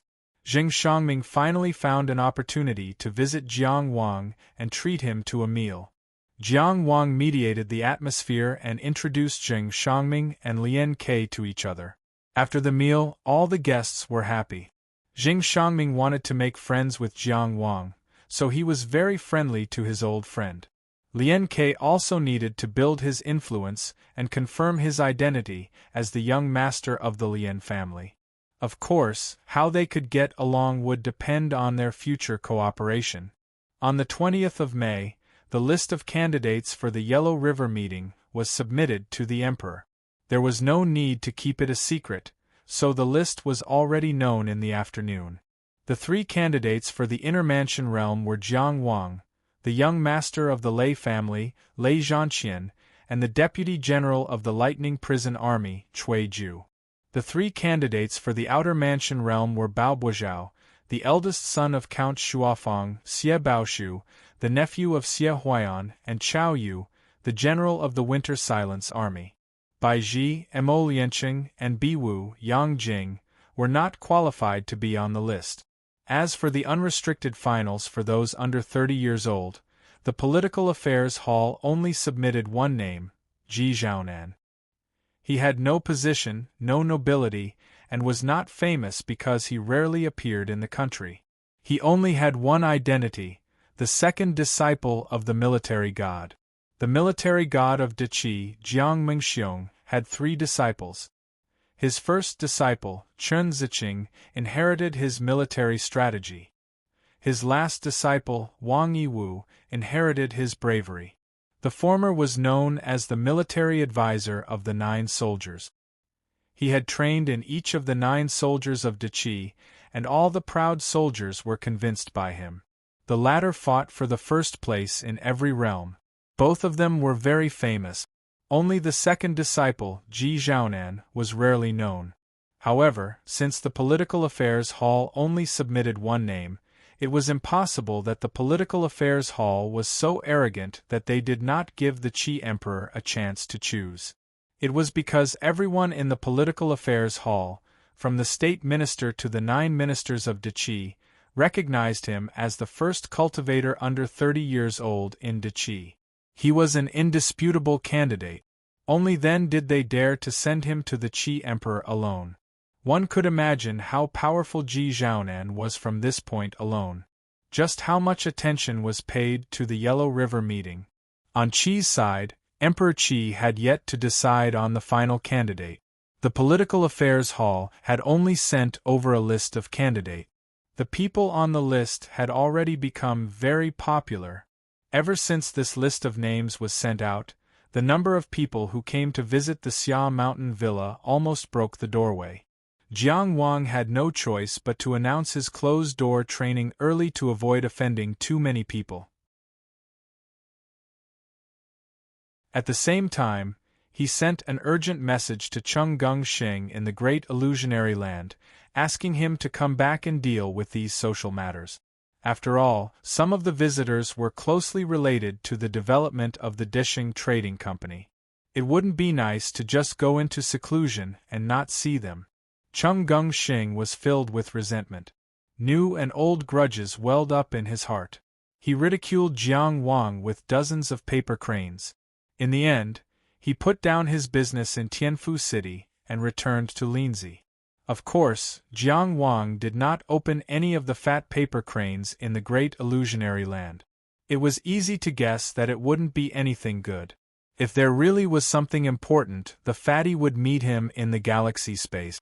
Therefore, when they met in Linzi, the two of them were very intimate. One was already comfortable with the scolding, while the other didn't even look at what the other was scolding.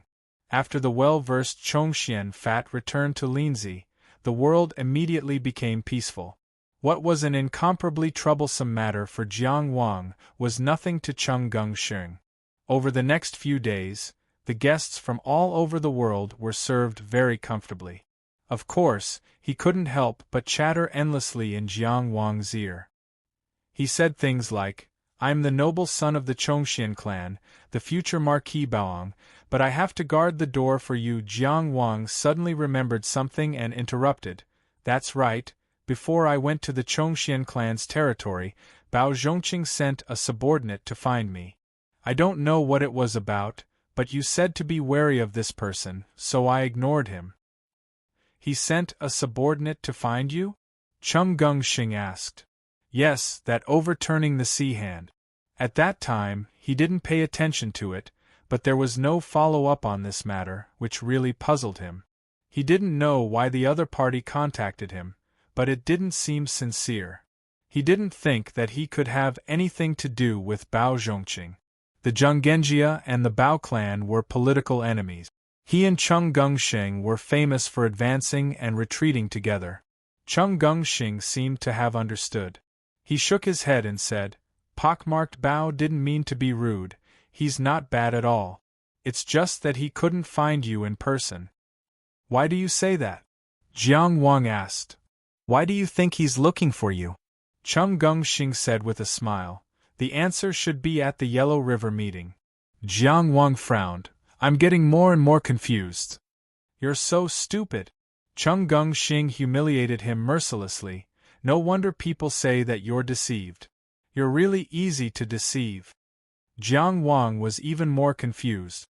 "Who did I get deceived by?" Cheng Gungxing obviously couldn't expose his own shortcomings. He sneered, avoided the topic and said, "You only care about your own territory? Didn't you notice Bao Buozhao on the list?"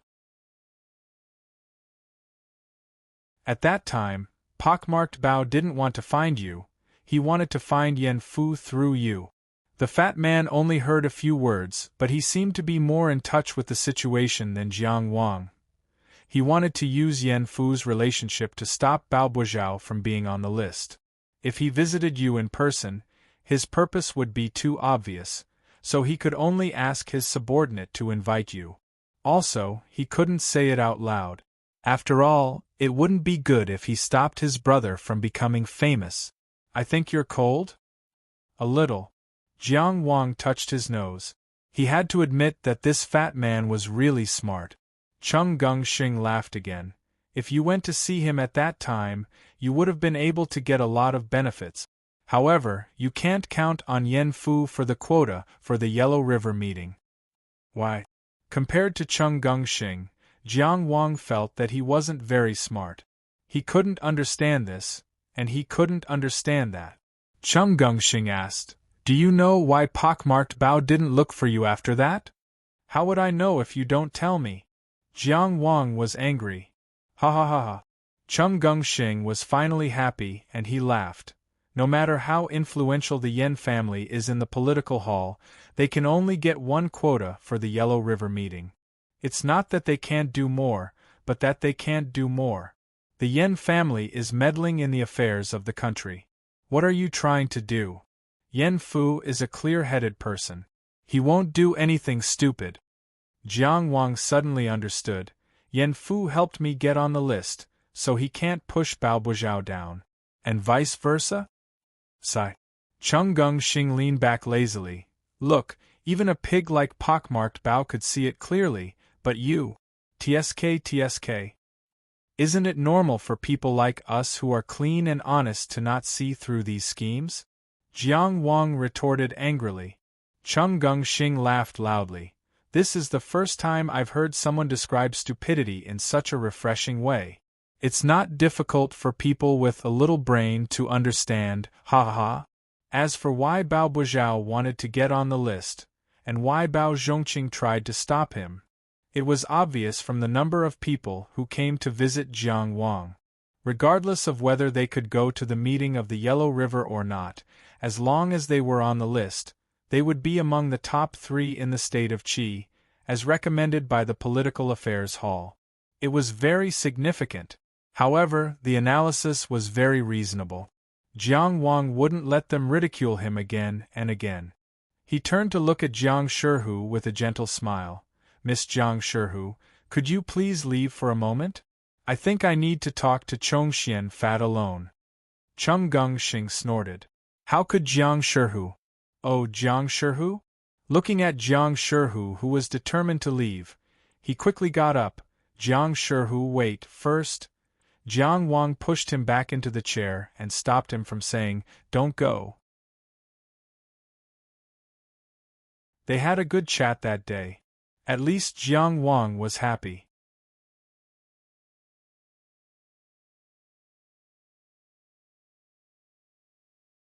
Chapter 10:26. 23rd of the 5th month in the 55th year of the Yuanfeng era. This was a day of great significance. The Emperor of Qi would personally visit the Imperial Ancestral Temple to pay his respects to the late Emperor. Then, before the ancestors of the Jiang dynasty, he would select talents for the country and personally encourage them to participate in the gathering of the Yellow River. The Tianjiao of the country would also have to display his outstanding talent before the emperor and the people of the world to prove that he was qualified to represent Qi. At that time, all of the officials and the royal family would be present.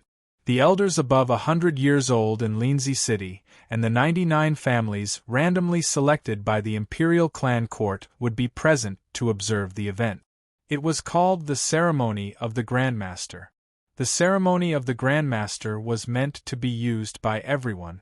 When the emperor went on a crusade, there would be etiquette for the military.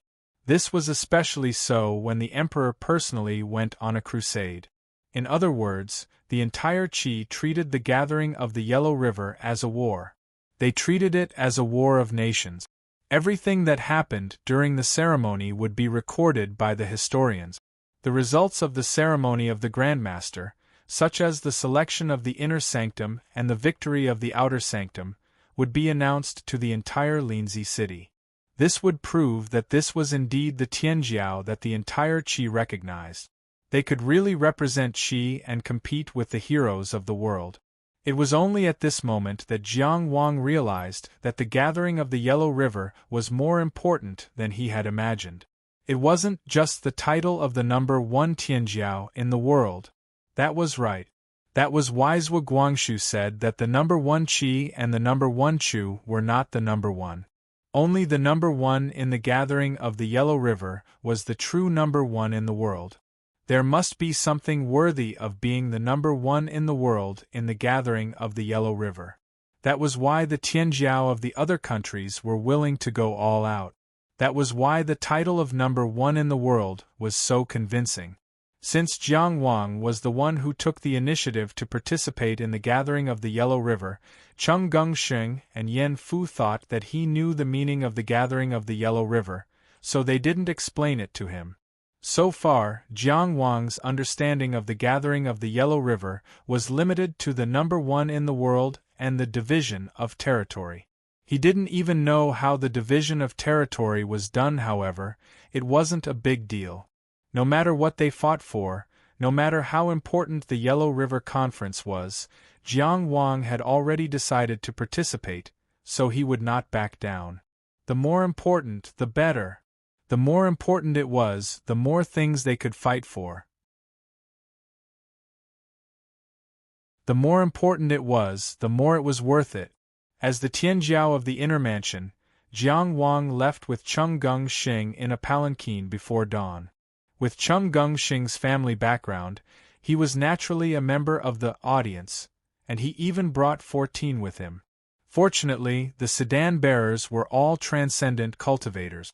Otherwise, it would have been really difficult to carry the two people with their fat bodies and iron armor. The sedan chair of Marquis Boeing's mansion was of a very high standard. Jiang Wang, who was sitting in the sedan chair, was one of the main characters of this year's Master's ceremony. The imperial court had specially issued a nameplate, which was now hanging in front of the sedan chair.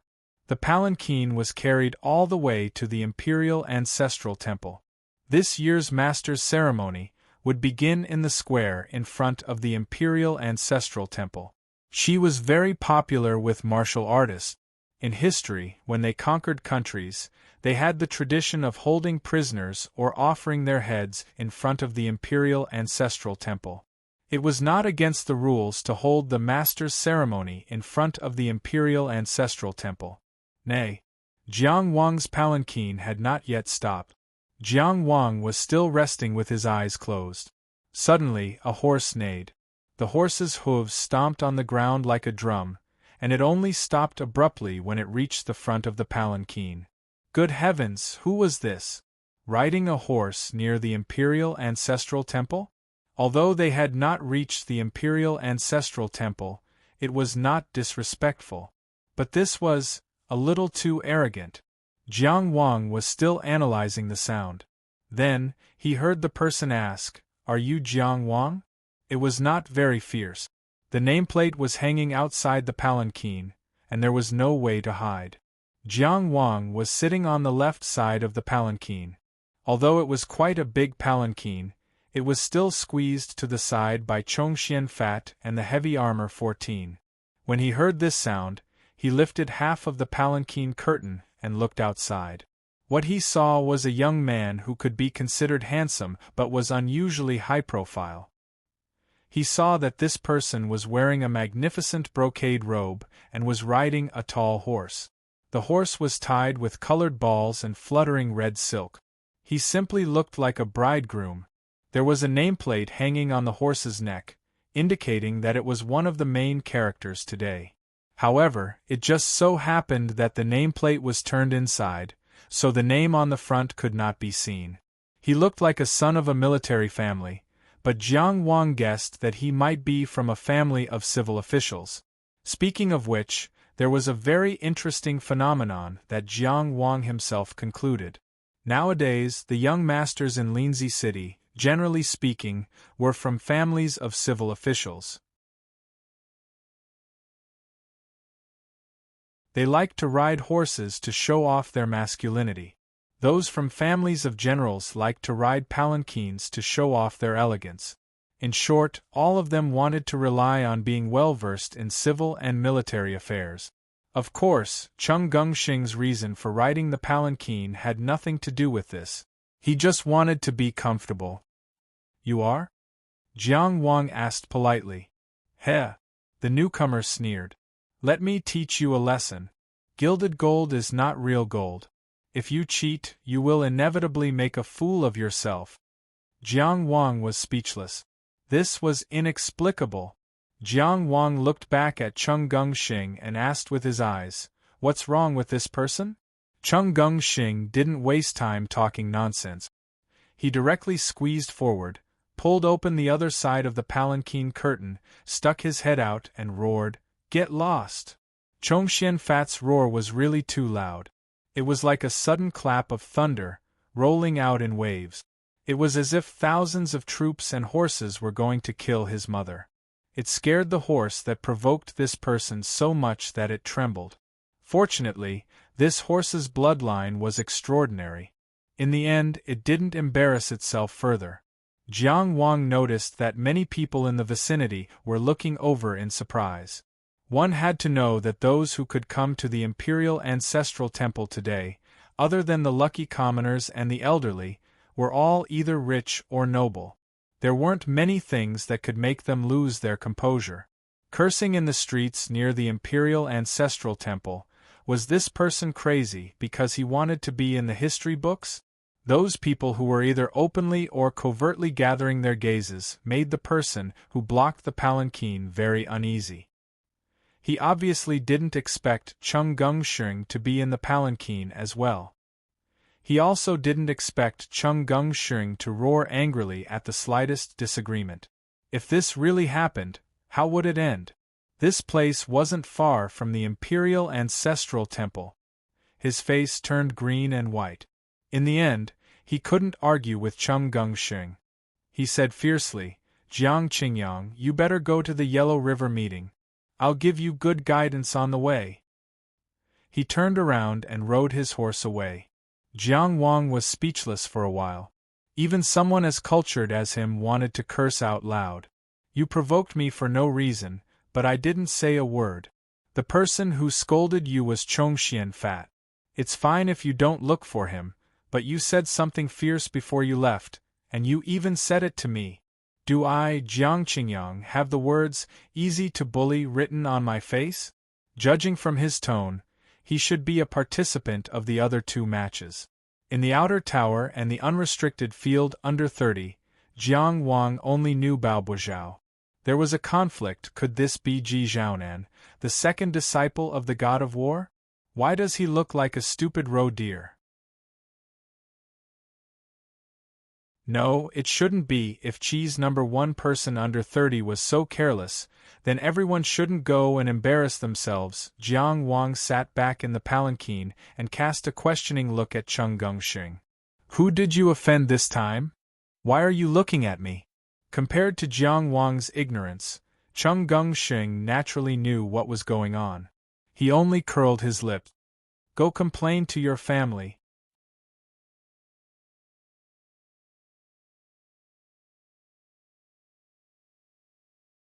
Chapter 10:27. How is it related to him again? Jiang Wang asked curiously. Chung Gungsheng lowered the curtain and said slowly, "That person is the nephew of Xie Huan. His name is Xie Baoshu. Xie Huaian doesn't have any children. He only has one nephew who is a bit promising, so he thinks highly of him." How is that just a bit promising? Anyone who can participate in the Yellow River gathering is definitely not weak. It's just that his brain doesn't seem too good, and then? Jiang Wang asked. Chung Gungsheng suddenly smiled slyly.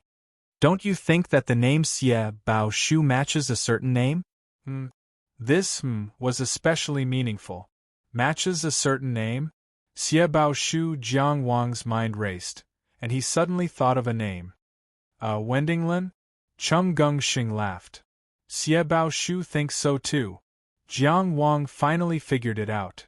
Xie Baoshu is interested in Miss Wen, but Miss Wen is in love with a dog. Brother Yen, and they're already engaged.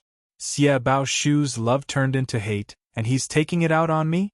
You followed Yen Fu's path and got on the list of inner mansion cultivators. Others might not know, but his uncle is the imperial advisor. It's impossible that he doesn't know.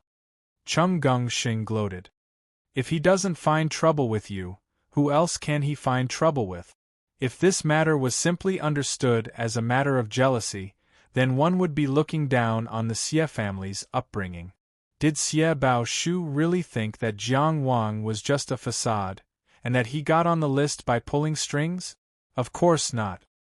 His uncle was the imperial advisor, so he knew how serious this matter was. If Jiang Wang didn't have the battle record of defeating Wang Yiwu in the same realm and suppressing other cultivators in the same realm as him, Yen Fu wouldn't have been able to get his name on the list, no matter how hard he tried. There was a prime minister in the political affairs hall, 9 ministers in the imperial court, and so many members of the royal family in Qi, who didn't need help. However, when it came to something like the Yellow River Gathering, not everyone could do it. Being number 1 in a certain city or county meant nothing to him. At the very least, it had to be a Tianjiao within Qi. However, he still wanted to provoke him like this. It was only to ruin Yan Fu's reputation. In other words, if Jiang Wang's performance was really bad this time, no matter how innocent Yan Fu was, he would not be innocent anymore. Cheng Gongsheng also knew that there was no possibility of reconciliation between Xie Baoshu and Yan Fu.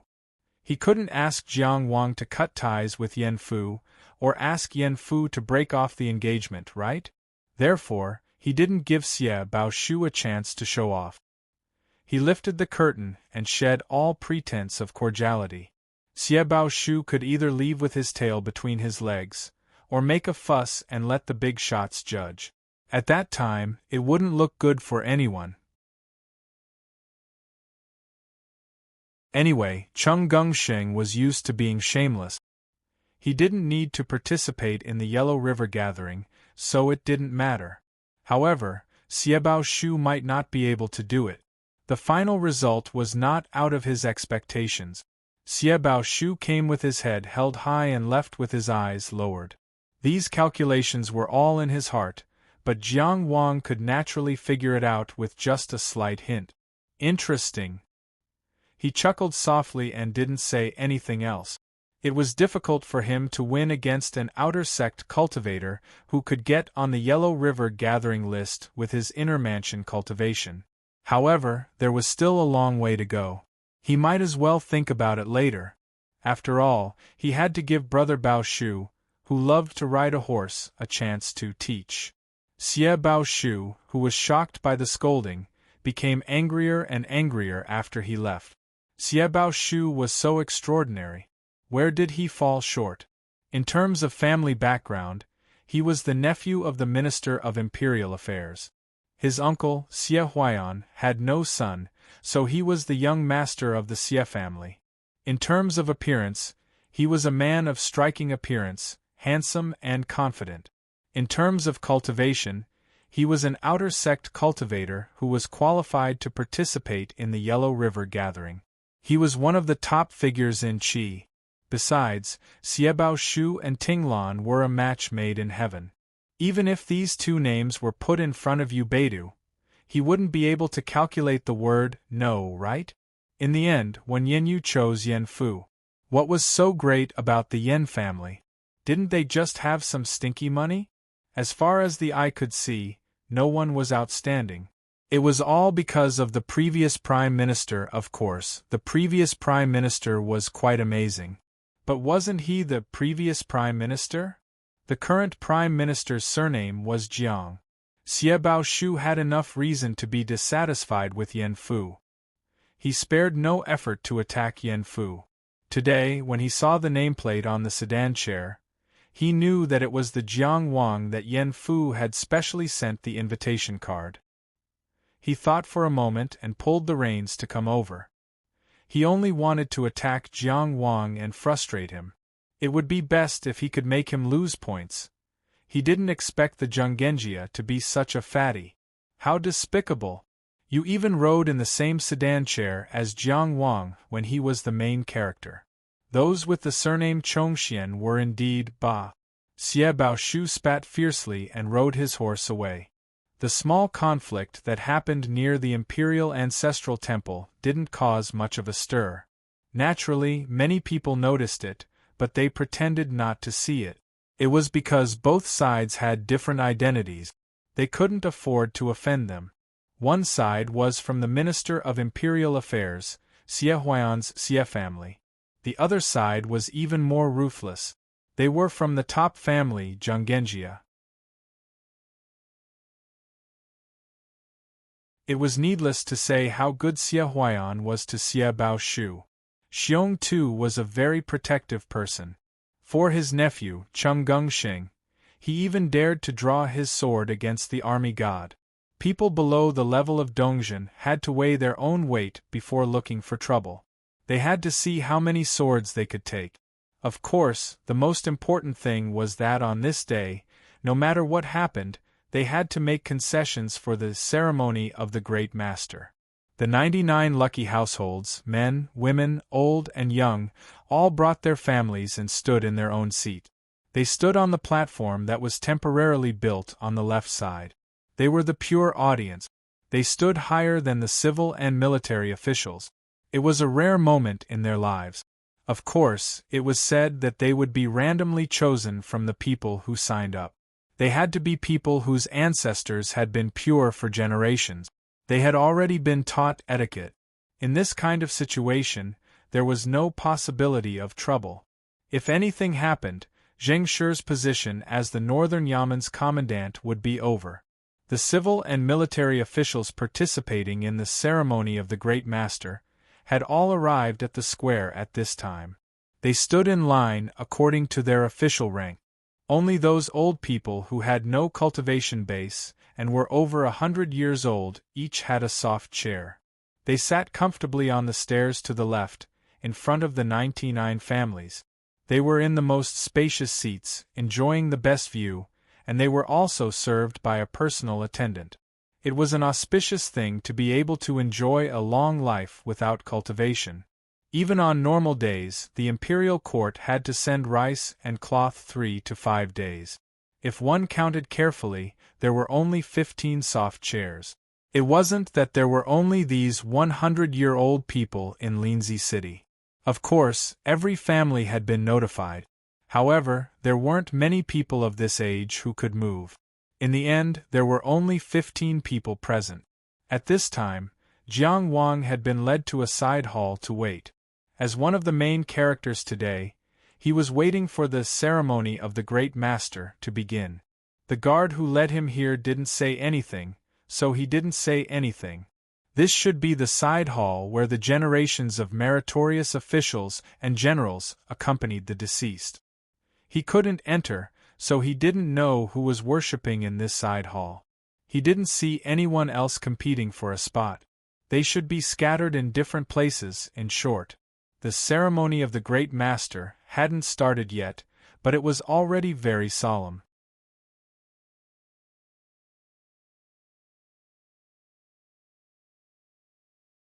Chapter 10:28. The civil and military officials lined up and waited in the square. The commoners who came to watch the ceremony were all on the left side of the platform. Although they were all standing, there was an array that could help them recover their energy. A platform was also built on the right side of the square, but it was empty. There was no audience. After the officials finished praying, they would stand on the platform to watch the ceremony. Only at that time, descendants of aristocratic families like Zhong Xianxing, who were not qualified to participate in the master's ceremony, but were qualified to attend the ceremony, could enter the venue. The center of the square would be the stage for those young people. Opposite the main entrance of the Imperial Ancestral Temple, an altar was built overnight. Naturally, it was the supreme seat. It meant that the Emperor of Deqi and the previous emperors of Deqi would celebrate the heroes of Deqi. The dragon and phoenix chairs at the highest point were already prepared, but they were empty. The Emperor of Deqi was praying in the Imperial Ancestral Temple. The altar extended to the middle section. There were a few tables on the platform. Those were the seats for the princes and princesses. Below that was another section of the Pill Emperor and then the plaza. Jiang Wang didn't even notice how complicated and high the standards of the entire master's ceremony were. He sat quietly and closed his eyes to rest. His posture was upright and his breathing was long. He wasn't the only one who had this kind of calmness. Everyone who could participate in the competition would have this kind of calmness. Even Xie Baoshu, who was worried about Wen Tinglan, knew very well what was the most important thing. To others, this ceremony of the Great Master was just a sacrificial offering. To the main characters, it might decide their lives. It would take many years for him to catch up to the distance he could take with this step. The three strongest people in Qi and Qi were very different from the number one in Qi. Also, only the number one in Qi was qualified to fight for it, number one in the world. Imperial Ancestral Temple, Emperor Wu Temple. Emperor Wu of Qi and the founder of Qi were the only two emperors in the history of Qi to have a main hall in the Imperial Ancestral Temple. The Emperor of Qi, who borrowed 30,000 troops as a hostage, won 37 battles and became the overlord of Qi, was the emperor that the Qi emperor respected the most. The Emperor of Qi looked at the golden body of the emperor in front of him quietly. There was no emotion on his face. It was Emperor Wu of Qi who saved Qi and established Qi as the overlord of Qi. However, he was the one who truly allowed Qi to become the most powerful person in the world. Thinking about it, if he was unlucky, there should be a main hall for him in this imperial ancestral temple. But was that enough? The quota for the Political Affairs Hall has already been handed over. The Emperor of Qi asked faintly, "Do you think that I should complicate matters?" At this moment, only the Crown Prince of Qi, the Crown Prince of the Eastern Palace, Jiang Wuhua, could accompany the ceremony in the Martial Emperor Shrine. The other princes and princesses were not qualified to do so. Jiang Wuhua, who looked very simple and honest, stood respectfully to the side and said politely, "Father, you have your own heart. No matter what decision you make, you have your own reasons." Compared to the valiant Jiang Wuyo, the devilishly handsome Jiang Wuqi, and the extraordinarily handsome Jiang Wuhua, Crown Prince Jiang Wuhua did not even look outstanding. Just like his answer now, it was not outstanding, and no one could find any fault with it. If Jiang Wuqi was present, he would at least say, "The Emperor's order is the right thing to do. I have not heard of any other orders." However, the Crown Prince had his good points. The Emperor of Qi did not comment. He turned around and walked out. A eunuch shouted, "Move!" Jiang Wuhua waited until the Emperor was almost out of the door before he stood up and followed. He was respectful and meticulous in his actions. How could the Political Affairs Hall not know about Qi and Tianjiao? For example, there should be Wang Yiwu in the Inner Palace State. However, the military law was like a mountain. Since he had been sentenced to death row for 3 years, he could not return to Linzi. The Political Affairs Hall did not recommend him because they respected the military law. In terms of the number 1 Inner Palace State, how could it not be related to Chongshuan's talent? Ubeidu's words of stealing the talent of his peers had been passed down for so many years. Hu and Qi did not know about it. However, no one in the Political Affairs Hall mentioned it, because it was the Emperor of Qi who personally ordered Yung Genzuan to go into seclusion at Jixia Academy. This was the Emperor's authority. The Emperor's authority was his own. After an unknown period of time, Jiang Wang did not listen to the sounds outside, nor did he feel the passage of time. He was just silently recuperating and cultivating as usual. Then, a guard came over. "Lord Jiang, please." Jiang Wang stood up and said gently, "Please lead the way." Today, he was wearing a clean and proper green martial attire. His long hair was tied up simply, and he still did not have any extra accessories on his body. There was only an ordinary white jade pendant hanging from his waist. He held it in his hand. His head was held high, and his footsteps were calm and steady. Gazes have weight. Jiang Wang had a deep impression of this sentence. Later, he saw Wang Ao shatter the Blood King's gaze with his own eyes. However, it seemed that today, he truly felt the weight of gazes. When he followed the guard who led the way and walked into the huge square paved with white flagstones, countless gazes in the square gathered on him. On the left platform were the commoners, and on the right platform were the nobles. Cheng Gengsheng, Yan Fu, and the others should also be there.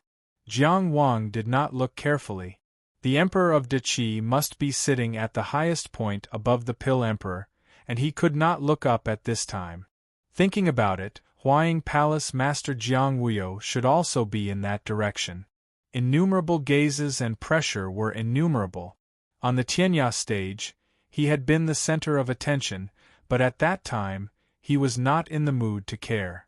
Moreover, the weight that those people represented was far from what it was now. Therefore, only now did he feel the attention of the world. It was an interesting experience. Jiang Wang had nothing to be nervous about. Holding his sword, he began to size up the protagonists who were about to enter the square at the same time as him. It was naturally not rude to observe the opponents. There were only 7 people standing in the huge square, divided into 3 rows. They seemed small and extremely radiant. Jiang Wang was in the left row, and there were 3 people in this row. Lei Zhanqian was standing in the front, closest to the Pill Emperor. Needless to say, they were old friends. Jiang Wang's focus was on Cuiju. He stood at the back of this row, which was close to the Imperial Ancestral Temple. However, not much could be seen. His face was cold and his eyes were straight. He stood like a javelin and had the temperament of a soldier. Jiang Wang stood between Lei Zhanqian and Cuiju. He looked to the right, and the first person he saw was Ji Zhaonan. This second disciple of the god of war, who rarely appeared in the country, stood alone in the middle of the square. Because there was no opponent, he stood alone. It just separated the outer building and the inner building. Before seeing him, he did not know who he was. After seeing him, he felt that it was natural for him to stand here. He was truly a rare person. He was dressed in silver armor and white robes. He held a long spear as white as snow. His long hair was tied behind his head, and only a strand of hair fell in front of his forehead. His eyes were like cold stars, and his eyebrows were like frost blades. There was a very faint smell of blood on his body, which was a trace that could not be removed after countless killings. He, on the other hand, looked spotless. Chung Gongxing had once introduced the name of the spear, splendid. The name of the spear, Wushuang.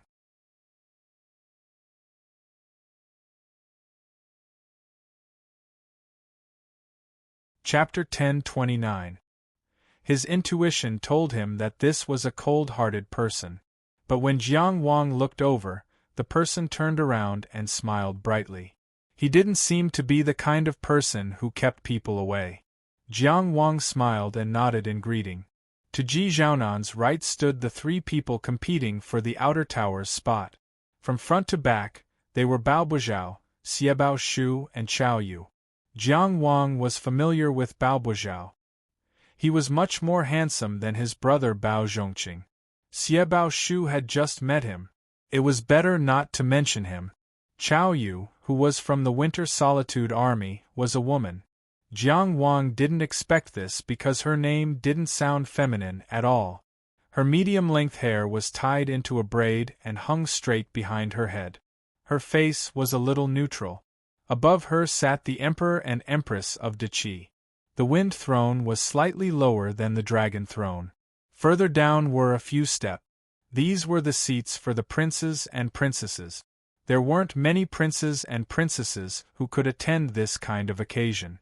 Crown Prince Jiang Wuhua, Huaying Palace Master Jiang Wuyo, Heart Nurturing Palace Master Jiang Wuqi, and Longevity Palace Master Jiang Wuhua sat on the left, while Jiang Wuyo, as the eldest sister, sat on the right.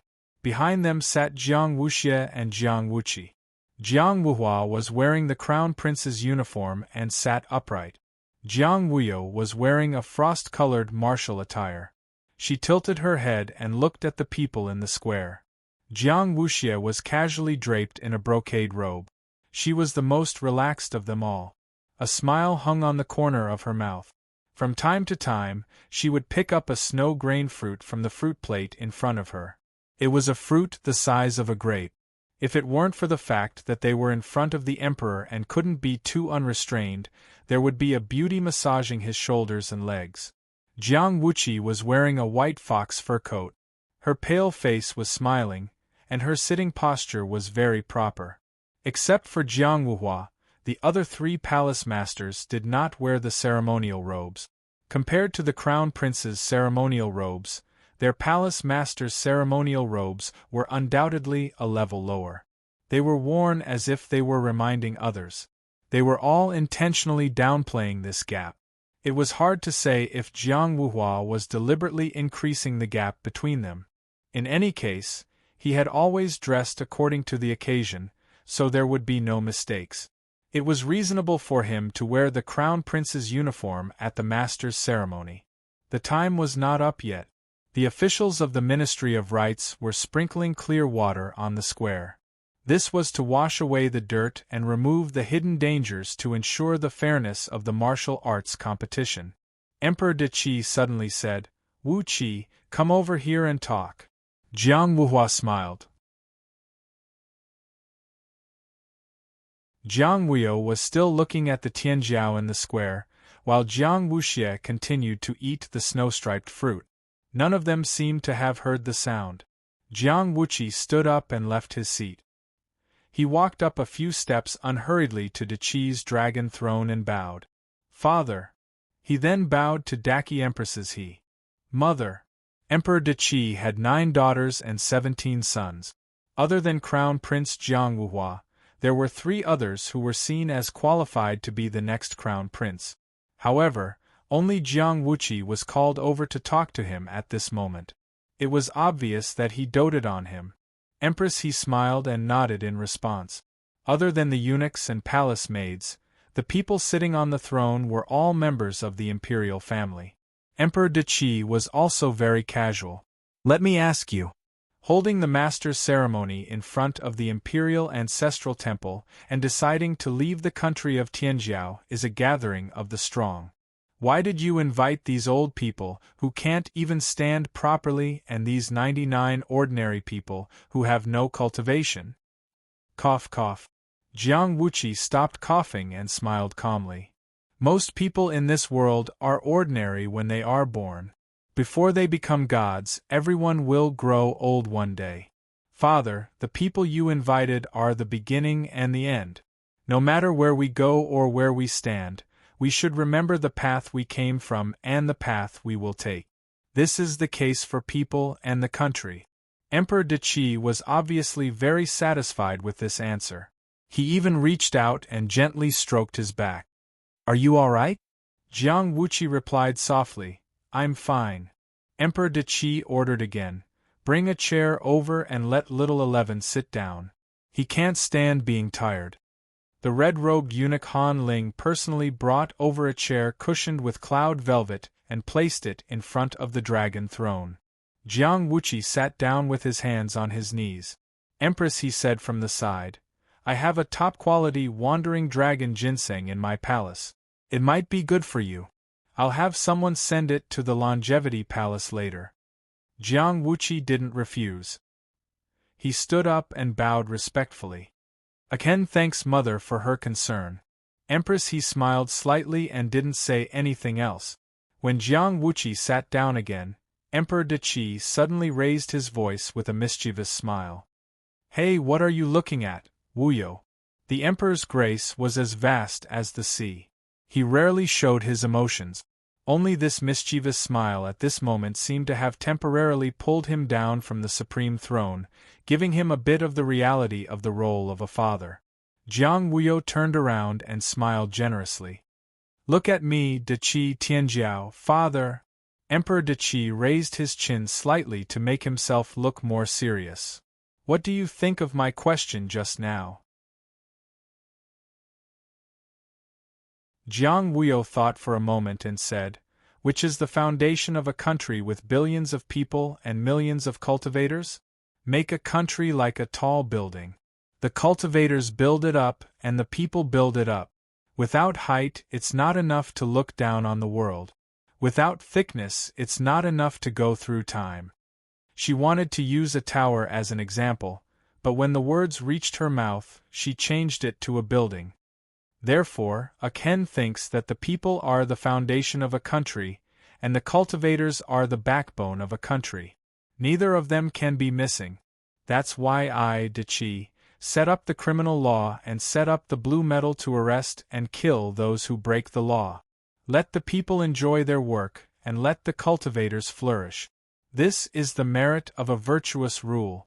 Empress, he couldn't help but look at Lin Mingya a few more times after hearing Lin Mingya's powerful words.